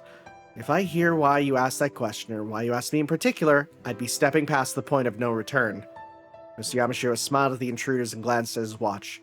3 minutes until school hours were over. His expression said it all. He absolutely, did not, under any circumstances, want to do overtime. Will that be all? Please excuse me then. Mino, Shizuki, I must warn you before you go. Inviting strangers into the school would usually be reported to the student council president as well. I'll overlook it for now, as I'd rather not get involved. With a curt farewell, Mr. Yamashiro took his leave. It was mere moments before he was on the road, delighted to clock out right on time. Hey, that's so real, that's so real. And that's the Mr. Yamashiro we knew. Truly, even our school newspaper will have some differences between each print, yet Mr. Yamashiro is always the same. His consistency is almost admirable. I mean, I like him, but he's a real piece of work. Capable teacher with a questionable personality. The clock now just pointed past 4 o'clock. The trio stood aimlessly in front of the closed gates of Masaki High School. The sun had already begun to sink, and they were at a dead end. They all looked about ready to go home. That'll be all then. Yeah, let's give it a final go tomorrow. Yoshitsune turned to Sojiro and bowed his head low. No, Shizuki. You stop here. You have only a day left until exams begin. I cannot trouble you any longer with this. Thank you for all your help. Are you gonna tell Ozaki how you feel right now, then? Sojiro asked. That wouldn't be prudent. Ozaki's exams to study for, too. I'll save it for after the graduation ceremony. Alright, well, it was fun, but it's time to call it quits. To be honest, I don't have much time to keep going either. You might not expect it, but I'm a busy man, you know. I can't leave work out to dry for 3 whole days. Both Yoshitsune and Ichigo Zuka looked relieved. Only Sojiro felt like something was still missing. I'll drive you guys back to Janus. You haven't eaten yet, right? I'll treat you, as long as it's on the cheaper side. 3 of them clambered into Ichigo Zuka's SUV. The impressive hum of the F4 engine echoed over the quiet roads. Their 3-day investigation into Aoko's first love had ended without anything conclusive. Sojiro turned down Ichigo Zuka's offer and returned alone to the Kuonji estate. Yoshitsune and Ichigo Zuka planned to treat themselves to a feast after all their hard work, but Sojiro wasn't in the mood for celebration. He journeyed up the long road toward the Kuonji family's property. Kuonji's family private property. Past the stone gates and iron fence was a small forest, and after a small walk, he arrived at the Kuonji estate, drenched in the rays of the setting sun. "I'm back," he said soullessly as he opened the front door. "Welcome back. Judging by your expression, I'm guessing you didn't find what you're looking for?" Alice Kuonji was sitting in the foyer alone. Either she was just passing by or she was waiting for Sojiro to return. She was clutching a red box in her hands. Inside lay 24 pieces of chocolate, the kickshaws of a witch. Oh wait, who's this? This is Alice. "Don't tell her I said this, but Toko once mentioned something interesting. My little sister's got her head in the clouds. She asked me how she could get engaged even though she's still in elementary school. Something like that." There was not a hint of a joke in her voice. Her tone was as straight and narrow as an arrow. He didn't know what her motivations were, but the box in her right hand was a clear warning. Fallen objects might be overhead. Who did she want to marry? I didn't care to pry, but I can guess. I'm sure you're aware there was another disciple at the Ozaki family when Toko was there. The person visited the Ozaki home every day and tutored Aoko. Sojiro bit his lip. He knew the answer. Somewhere deep down, he'd known from the moment he learned Aoko had a first love. There was a person who knew Aoko and looked after her before she became a mage, a real charmer swathed all in black, who had once offered Aoko to run away together. Thought I had nothing else to go on, but suddenly I do. Thanks, Alice. I'm gonna go see Father Airy. Don't mention it. I admit I'm not a fan of digging into someone else's past, but I understand why you'd... Wait, Father Airy? By the time Alice stretched out her hand to stop him, it was too late. He'd already left like he was shot out of a cannon, disappearing into the sun before she could say another word. I didn't even finish. Alice let out a troubled sigh. A twittering sound from her shoulder, and her little blue robin flew down. What you doing here in the foyer, Alice? Who was on the dog and bone just now? I'm a bird. That's my bird voice. Alice looked mildly surprised at the sudden chirping, but then lowered her gaze apologetically. Aoko had to rush out after getting a call from the student council secretary. I forgot to tell Shizuki the most important thing. You didn't do anything wrong, and you still feel guilty. That's our Alice. She wasted no time stretching out her palm, and with a boing, blue rubber balls appeared in the foyer. Sojiro bolted over to Janice to find Yoshitsune and Ichigozuka still inside, enjoying cups of tea after their meals. Fortunately for Sojiro, Ichigozuka made it a habit not to rush dinner. What's wrong, Shizuki? It appears you went home before running back here. Didn't resist the call of free dinner after all? Mino, our investigation isn't over yet. I've got a new lead. Aozaki's first love is in the Ida Church.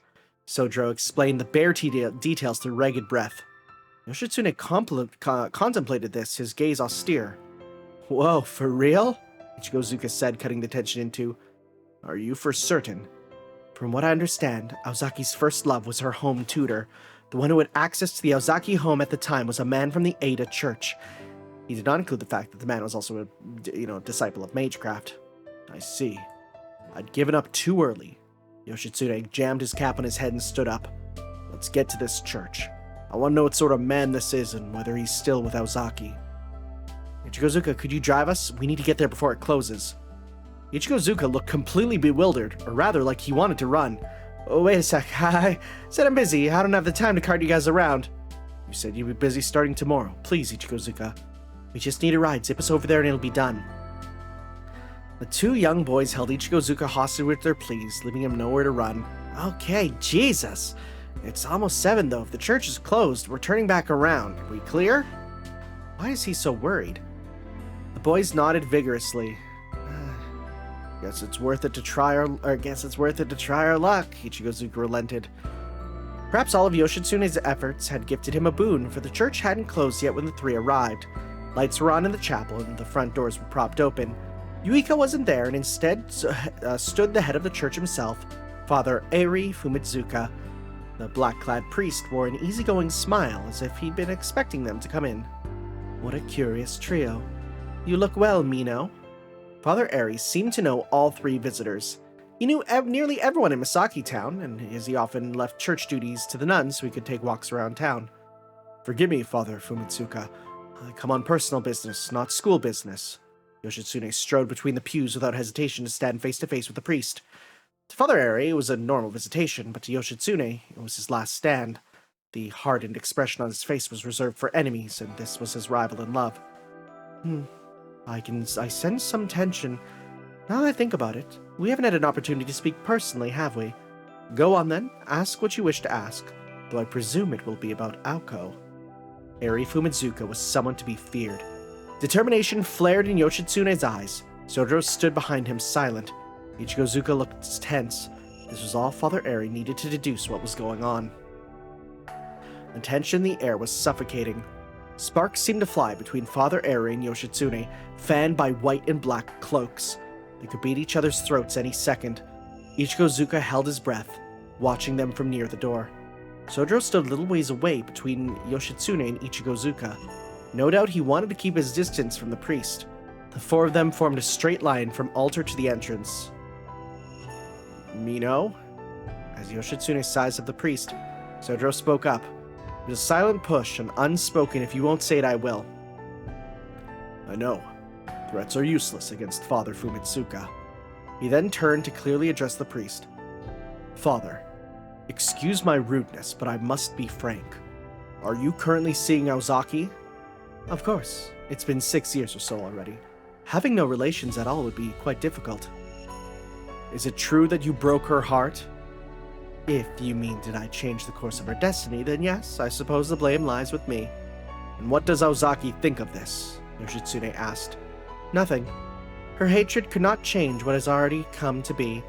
From Aoko's perspective, her only choice is to lament in acceptance. Yoshitsune did not waver for a moment. I see. That's all I need to know. Heroic words befitting an experienced team captain. This should have been the end of the line for Yoshitsune.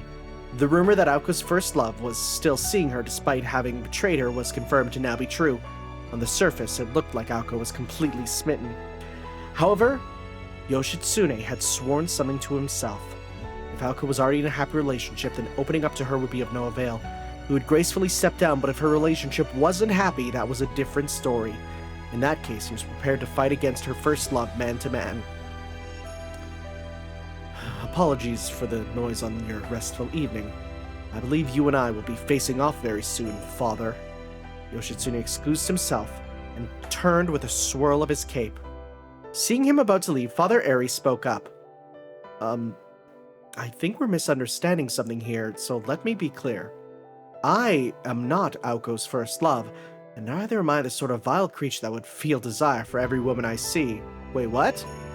What did you say? Yoshitsune and Sojiro were dumbstruck. Sojiro forgot his distaste for the priest momentarily, nearly face-planting in shock. No way. You were a disciple at the Aozakis, I know it. Alice said Aozaki's first love was a disciple. Ah, I see what's going on. I am no disciple, Sojiro. I am simply a friend of Aoko's grandfather. Magecraft is a taboo to clergy, Father Eri's eyes seemed to say. He could not mention the mythical while Yoshitsune was there. Then, why were you going to her house every day? I was mountain climbing, conditioning as part of my fencing regime. Sojiro began to feel dizzy. Everything had gone back to square one again. Sojiro had a strong will, but all this wasted effort was getting to him. Please, you mustn't give up so soon. It wasn't me, but there was indeed someone who visited the Aozaki home as a disciple. That person learned alongside Toko and tutored Aoko whenever there was time. There was a loud oh my god, is it gonna be oh my god, wait, is it gonna be what's-his-face? Wait, I just saw something, but okay, hold up. Okay, never mind, I scrolled, I moved too much. I thought it was gonna be, the other guy. No, it's not. What's his face? Why can't I see his face? Why can't I remember his name and I just said it a bunch of times? Not Shizuki, not Mino, the other guy who's there with them. Why can't I literally remember his name? Ichigo Zuka, that's what I'm thinking of. Okay, but it's not, I guess. Okay. Then who was it? Right, there's a loud enough cough, but he was too engrossed. Then who was it? Sojiro's blunt question, Yoshitsune's prosing gaze, finally toppled Father Eri's will. The corner of the priest's mouth curled up. It was Ritsuka. Really? This is a surprise. This is a big surprise. I need to literally move out of my chair for a sec because I'm shocked. The answer was a bolt from the blue. You see, Ritsuka regularly visited the Aozaki home as a disciple. As I'm sure you're aware, Sojiro, Toko was the talk of the town around that time. They said that a genius had been born into the Aozaki family, a successor at last. The association sent someone to observe, no, to evaluate Toko. That someone was Ritsuka. She was the easy choice as this was her hometown. I'm sorry, Father. Can I just check one thing? This is Mino, I think. When you say Ritsuka, do you mean that woman who's well known in the shopping district for not being able to hold down a job, for being totally aimless, for window shopping at all the boutiques that never make any sense? That Ritsuka? The very same, Father Aries said. Let me be even more transparent. Aqua's first love is not me, but Ritsuka. But Miss Ritsuka is a woman. She is. So what? Yo, progressive church. So what? So what? So what? The priest's nonchalant words echoed in their heads. Yoshitsune looked utterly dazed. Sojiro could swear he heard the gentle crack of a heart breaking in two as the cheer team captain fell to his knees. A moment of awkward silence passed. At last, Yoshitsune stood up from between the pews. I apologize for making such a fuss.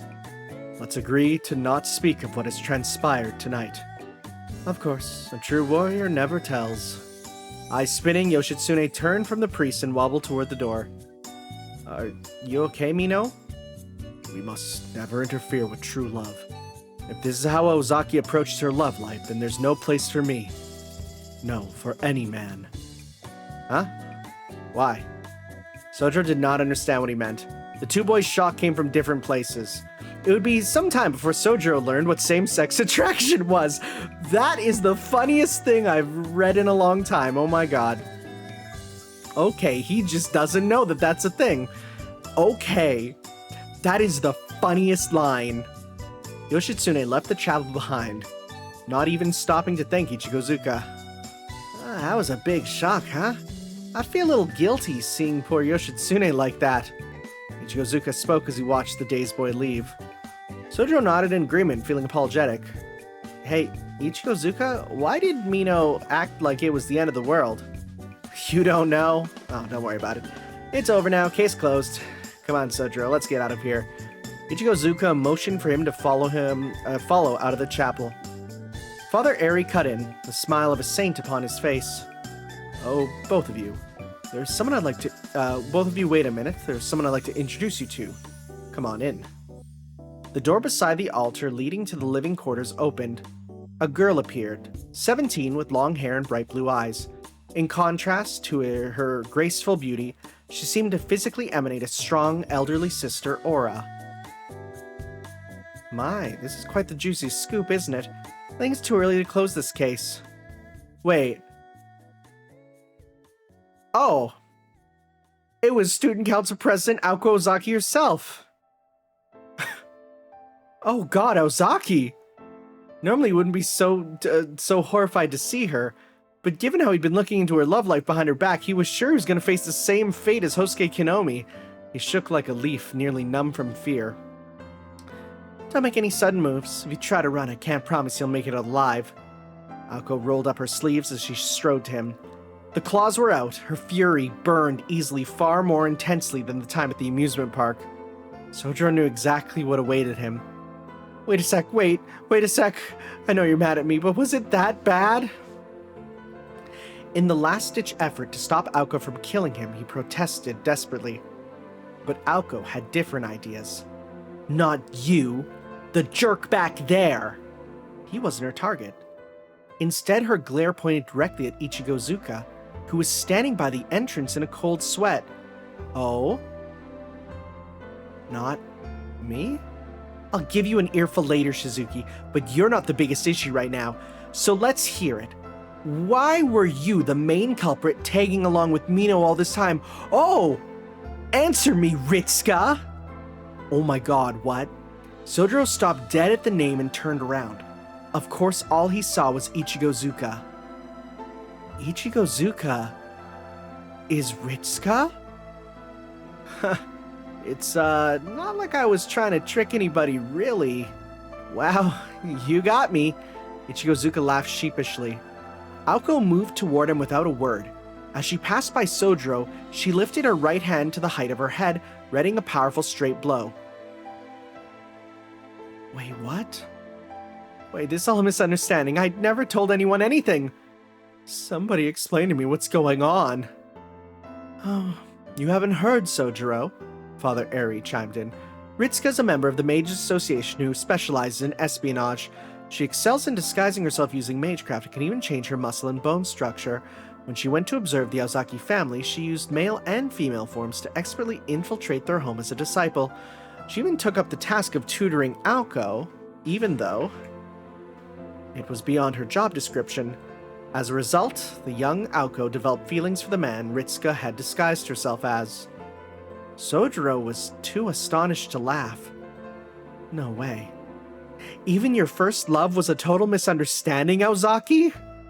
Aoko's brow twitched at Sojiro's reaction, but she ignored him and closed in on Ichigozuka, on Ritsuka Susei. If I'm going to ask one thing before I kill you, Ritsuka, why on earth did you disguise yourself and follow along with Sojiro and Mino? It was Ritsuka's last chance to defend herself. Staring up at Aoko, she laughed awkwardly. I just thought it would be funny. That's so good. That's how it always is with you. The sound of a full force blow echoed through the chapel. Ichigozuka floated in slow motion for a short moment, then crumpled onto the hard cobblestone below. That's amazing. I want to go back for a sec and just look. So this, wow. Really? Wow, okay. Alright, that's pretty good. Upon the peak of a mountain, far above civilization, or at least halfway up the mountain, stood a girl's home. The girl lived with her father, mother, and a sister 4 years her elder. They weren't a normal family by any means, but they were loving. Apparently, her parents had only married after many years of dating. Now, nobody knew it was because her father had been afraid to propose, or they simply hadn't been in a rush to tie the knot. Still, it was a drama-free relationship. The girl's father did not take up the family business. At the time, she and her sister were told that their father had distanced themselves from the family trade after getting married. The truth was more complicated. Their parents met. Oh, this is interesting. We're actually getting her family lore. Their parents met when their father was in the first year of high school.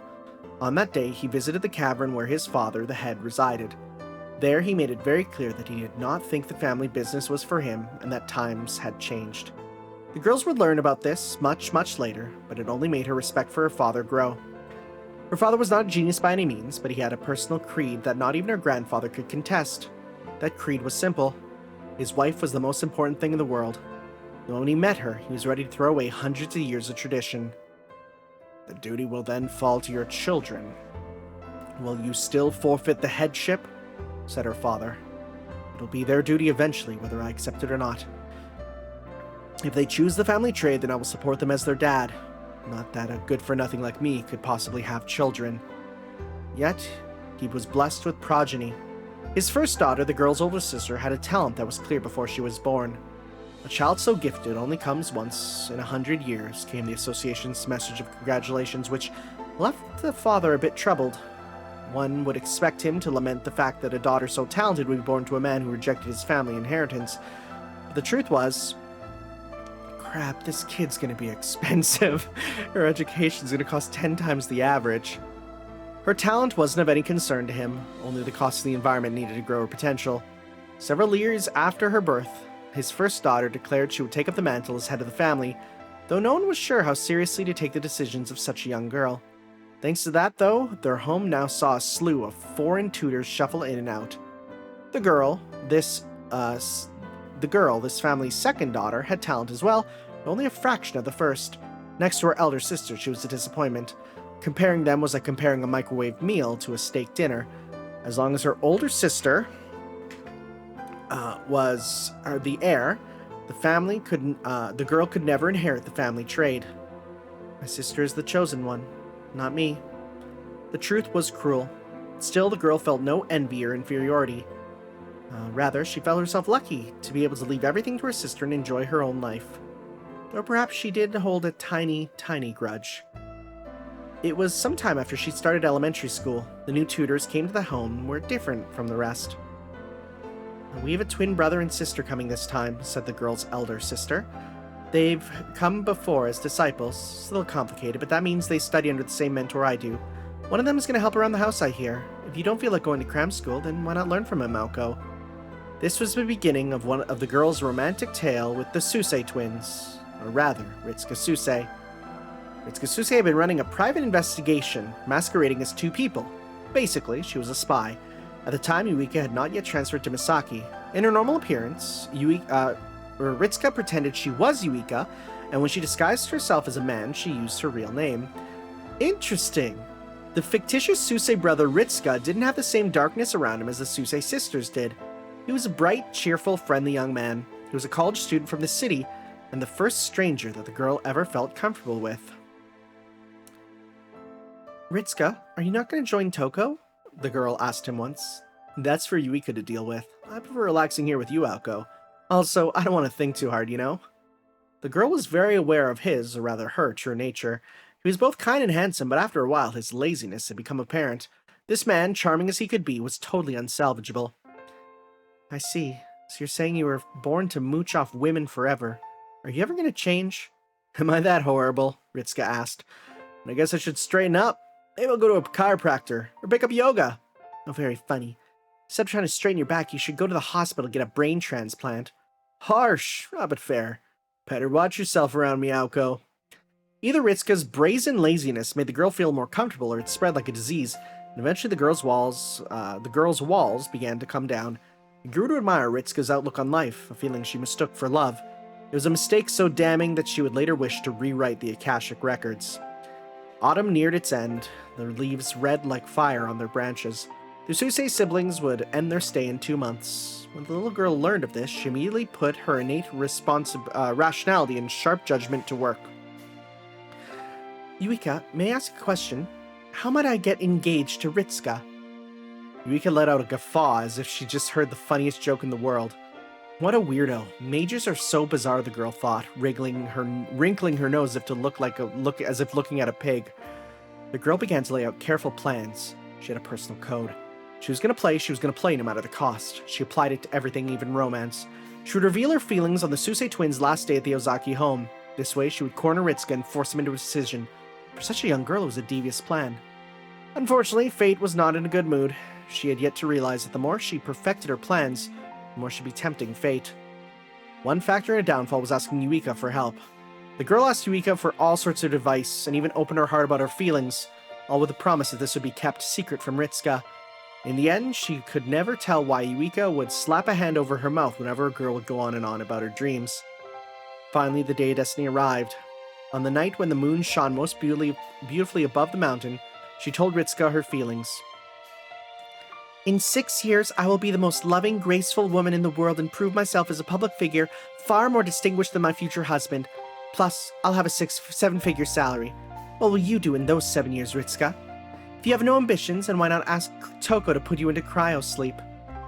Everything was perfect. All Ritsuka had to do was wait 6 years and boom, we'd have the ideal wife. He'd have the ideal wife. Of course, he would choose to wait, right? Never mind losing 6 years of his life, or maybe even his memory in the process. And the second cause of the girl's downfall. "Oh? Are you still in disguise, Ritsuka? Your job ends today, so there's no reason to keep pretending to be a man, right? Here, I'll remove the transformation spell for you." "Crap," Ritsuka said. "What's going on?" the girl said. The real elder Suse twin had waltzed into this. Oh no, when I heard the real elder, I thought it was like their elder, but no, this was the real Yuika. The real elder Suse twin had waltzed into the scene without a second thought. Well, it was partially the girl's fault for choosing the veranda of all places to reveal her true feelings. In her defense, the view was gorgeous.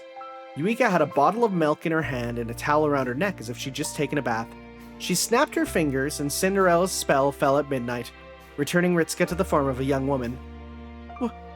What? The girl's face flushed beet red. Her hands were balled into fists, shaking. She was quick on the uptake and understood within mere seconds. Just as it dawned on her, a dark fury began to brew in her mind. The person she was about to profess her love to was the very same one she'd so innocently spilled her heart to just days before. The person I fell in love with was a woman in disguise? The deep shame. You know what's funny? Because when they said it was like Shakespeare, like, yeah, this is a Shakespearean thing. You're not wrong. This is super Shakespeare. The deep shame the girl felt had her on the verge of rampage. How is this happening? Ritska slowly took a step back. I had a secret mission to fill, okay? I wasn't trying to deceive you. I don't care about your mission. I'm talking about when I asked you, Yuika, for help. You didn't tell me the truth or even push me in another direction. Why? Oh, that. I mean, there was a reason for that. Look at me, my disguise was perfect. I was confident I wouldn't be found out, and besides, you would have self-destructed sooner or later. I was just so curious to see how this was going to play out, you know? Just couldn't help myself. Tee. Ritska pretend knocked on her forehead in a gesture meant to be cute. The very next moment, she took an explosive straight punch to the gut. The girl had put her entire being into the elbow. I should have known. This woman is the scum of the earth. Thus, the curtains had drawn on the tale of the young girl who had been horribly betrayed by her first love. This all happened around 6 years ago. I didn't want to remember that. Shivering in the cold, Aoko readjusted the scarf around her neck. Early spring mornings were still very chilly. The time was 6:12 a.m. The bus stop stood beyond the hill, glowing faintly in the early morning light. Misaki Hills was shrouded in a biting mist with no signs of waking life. Aoko waited alone. 10 minutes left until the first bus. He should be here any minute, she thought as she glanced at her watch. Then, just as she expected, a figure materialized from the mists around the traffic intersection and began to head toward the bus stop. They were impressively tall and sported a white cloak and hat. At last, Yoshitsune Mino appeared at the bus stop, wheeling a suitcase behind him. His eyes widened in surprise, seeing somebody already there, not to mention his high school crush. But his surprise only lasted an instant, his expression softening to something warm and affectionate. Of course, she would go out of her way to say goodbye. Chest swelling with pride for her, Yoshitsune greeted her like it was any other day. Good morning, Aozaki. Good morning, Mino. Apologies for being so forward, but I'd come to see you off. Do you have the time to do that? It's the first day of exams for you. Well, after I'm done here, I'm going to school to bury myself in review. I have to uphold an above-average score if I'm going to call myself the student council president. She smiled wryly. Yoshitsune mirrored her expression. Though the whole thing was behind them now, Yoshitsune no longer had misunderstandings about Aoko. He'd gotten a call, clearing it all up from Sojiro, who'd been read the riot act. On the phone with Sojiro, Yoshitsune had asked if Aoko had put him up to this. Sojiro shared the truth. Aoko specifically requested Sojiro say yes to that question. From that, Yoshitsune correctly deduced Aoko's intentions. Even though she probably heard the whole story from Sojiro, Aoko was trying to return everything to how it was before the whole investigation began. Her message was simple. What you choose and what you do is all up to you. She already knew what her answer would be, but it was Yoshitsune's choice whether to say something or not. She didn't want to influence his decisions. He'd smiled in the receiver when he realized he'd had the answer he'd been waiting for. He'd been wanting for an emotional couple of years. Looking back on their memories together, if he could have any wish granted, it would be to spend time at the school with Aoko Ozaki like this forever. He should have realized his true feelings earlier. It was wrong to think he needed to hurry up and confess his feelings to her. What he'd fallen in love with was the way of living that Aoko had shown him. He hadn't bothered to learn about the girl herself. He'd been living in fantasy, thinking that was all she needed to, that all she ever needed to be, that he wished to study alongside his vision of her. That wasn't true love. It was nothing more than a yearning for a particularly wonderful part of his life. That was his conclusion, regardless of what anyone else thought. He was grateful to Aoko Ozaki for all she'd done for him. That was why he wanted to bring a slow, satisfying conclusion to this chapter in their lives. I'm surprised you knew, Yoshitsune said. I thought I'd only told the teachers. You left preparations for the graduation ceremony with the rest of the team. I knew that could only mean you wouldn't be there yourself. I see. How is the vice captain, captain managing? Managing somehow, Aoko said. I hear he wants to quit, though. Your shoes are hard to fill. Foolish. The captain's shoes are always hard to fill. Tell him that his first task as captain is to rise to the challenge nonetheless. Wise words. The two of them spoke as if none of the events of the past few days had occurred, as if they would see each other again at school tomorrow. The sound of an engine came from afar like a rising drumbeat. Then the faint glow of headlights pierced through the morning mist. The bus is here. It's time for me to go. So it seems. We're going to school, Mino. If it's not too far, I can come visit you this summer. Oh, I'm afraid it's further than you think. I'll be in Ithaca, New York, studying genetic engineering. Is that a real place? I've never heard of that place. You probably could have said a Japanese place and I would know, but I've never heard of that place. Aoko's wide-eyed reaction caused Yoshitsune to scratch at his nose in embarrassment. Unbeknownst to her, her reaction alone would be enough to get him through the hardships to come. Oh, congratulations! That's amazing! I'm sure you'll be great. She gave a genuine smile from the bottom of her heart. Thank you. I never was quite as quick-witted and courageous as you, though. The bus rolled to a stop in front of them. The doors opened with a gentle fwish, as if silently urging Yoshitsune to get on. The engine slowed to an idle, and the driver fought back a sleepy yawn. 3 minutes were left until departure, so we had to say his goodbyes. You're still gonna wear that cape overseas? Yeah, I was embarrassed about it at first, but I just don't feel right without it. Do you remember when you... I do. The very first impossible thing I asked of you. Yoshitsune returned Aoko's smile with one of his own. Back when he'd first taken up his position as captain, he tried to quit. That was when the newly appointed student council president had forced his cape on him. Whatever you do, you should look the part. Wear this, Mino. I just know you look great in it, she said. Yoshitsune had worn it ever since. The cape was a symbol of his determination, and as long as he wore it, he had no choice but to act the part. Others followed in the wake of this strong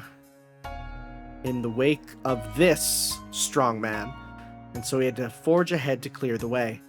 But above all, he was happy in the color Aoko had chosen for him was white. Every time the president and captain worked together, they tested their own limits. Such were his shining, precious memories. They truly had blazed through their youth at the speed of light.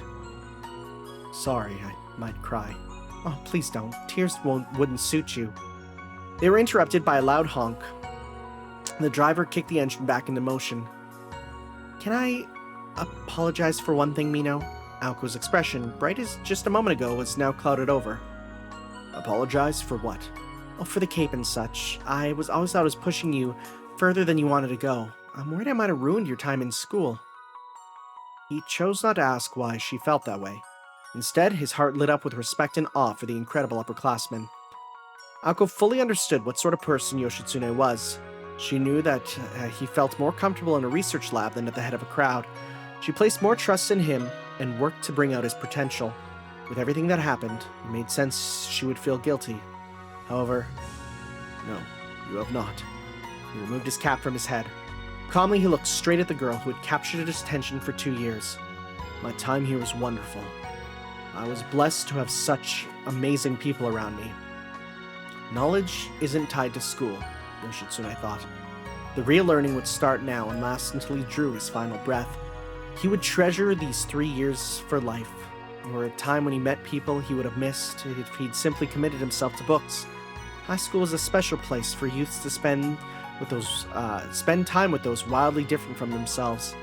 It was a truly invaluable experience. You still have 1 year left. I'm a little envious of Shizuki.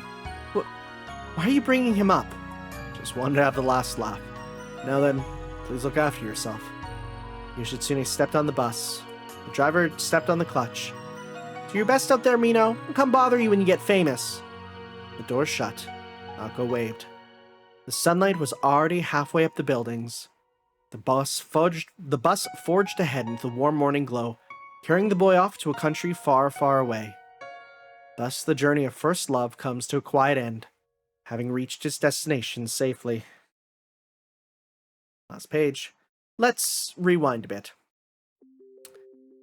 Shall we return then? Tomorrow's the day before exams, and you have a study session from hell waiting for you. Ritsuka Susei, the root of all evil, lay crumpled on the floor after taking Aoko's blow. Sister Yuika wasn't around, and Father Eri took care to take out the Ritsuka-shaped trash, so Aoko and Sojiro were left together to return home. Do you know why she disguised herself as a man? She said herself that she thinks men's clothing looks cool. It's rugged, sharp, kind of wild, different from women's clothing, so of course she'd want to try it. I can kind of understand where she's coming from. So all that wasn't for work, but for her own enjoyment? Oh, this city really is hell on earth. Two of them reflected on the past few days as they climbed the slope. After Aoko told him the truth about her first love, Sojiro felt the weight in his chest finally leave him with a heavy sigh. He returned to his usual, unreadable demeanor. By the way, Aoko said, why didn't you say something at the time? What time? When you were babbling about whether or not I had a boyfriend. You didn't tell me you were helping Mino out. What's up with that? It's not like you. Oh, did that happen? Are you sure you didn't just imagine it, Aozaki? Sojiro deflected the question so naturally that Aoko doubted herself for a moment. His reasons to stay silent were twofold. One, Yoshitsune asked him to, and two, he himself had been invested in Aoko's answer. He didn't like the idea of Yoshitsune's feelings being conveyed along with his own. Basically, he was just being petty. Never mind. More importantly, why help Mino in the first place? Wasn't the first time you two met? There wasn't anything in it for you. It just kind of turned out that way at first, but I felt strongly after hearing about it, after hearing about what you had to say. Me? That makes even less sense. I mean, it's a big deal, isn't it? Sojiro suddenly responded, refusing to look at Aoko. Aoko stopped, mouth open in astonishment as she watched Sojiro charge on ahead. His cheeks puffed in frustration. What was that all about? She asked no one in particular. She never felt so stupefied in her life. Oh, maybe he does have feelings for her, and that's it! That's the end! Magician's, basic tune. That was a really nice little story. Like, actually, that was super nice. It was a bit, like, there was actually some lore there. There's some characterization for characters that we didn't get a lot of play with in the original story. There's a little bit of past, a little bit of future. Like, we got a little bit of everything there. That was a lot of fun. I'm very happy I read that, right? I'm very happy I read that. Will I read more stuff? Maybe in the future there. I may have to rework the setup because this has destroyed my neck. This has destroyed my neck. I think I need an actual table in front of me because this is like down by like my shins and I'm sitting in a chair. It's not the best. And maybe a better quality camera. But otherwise, this was probably the only physical book I'll be reading like this for a while. Not many others that are going to be out there. The one for Samurai Remnant I'm not getting because I couldn't get a hold of it. Couldn't get a hold of the special edition, so I may have to buy that one secondhand or something. We'll have to see. But thank you all for watching, guys. This was awesome. And we'll see you around for more Witch on the Holy Night when that movie comes out. But for now, we're going to be moving back on to, well, the next reading thing. We're going to be going back for some more Strange Fake for sure. So that'll be in not too long. Thank you all for watching, everyone. We'll see you then for that. Bye-bye.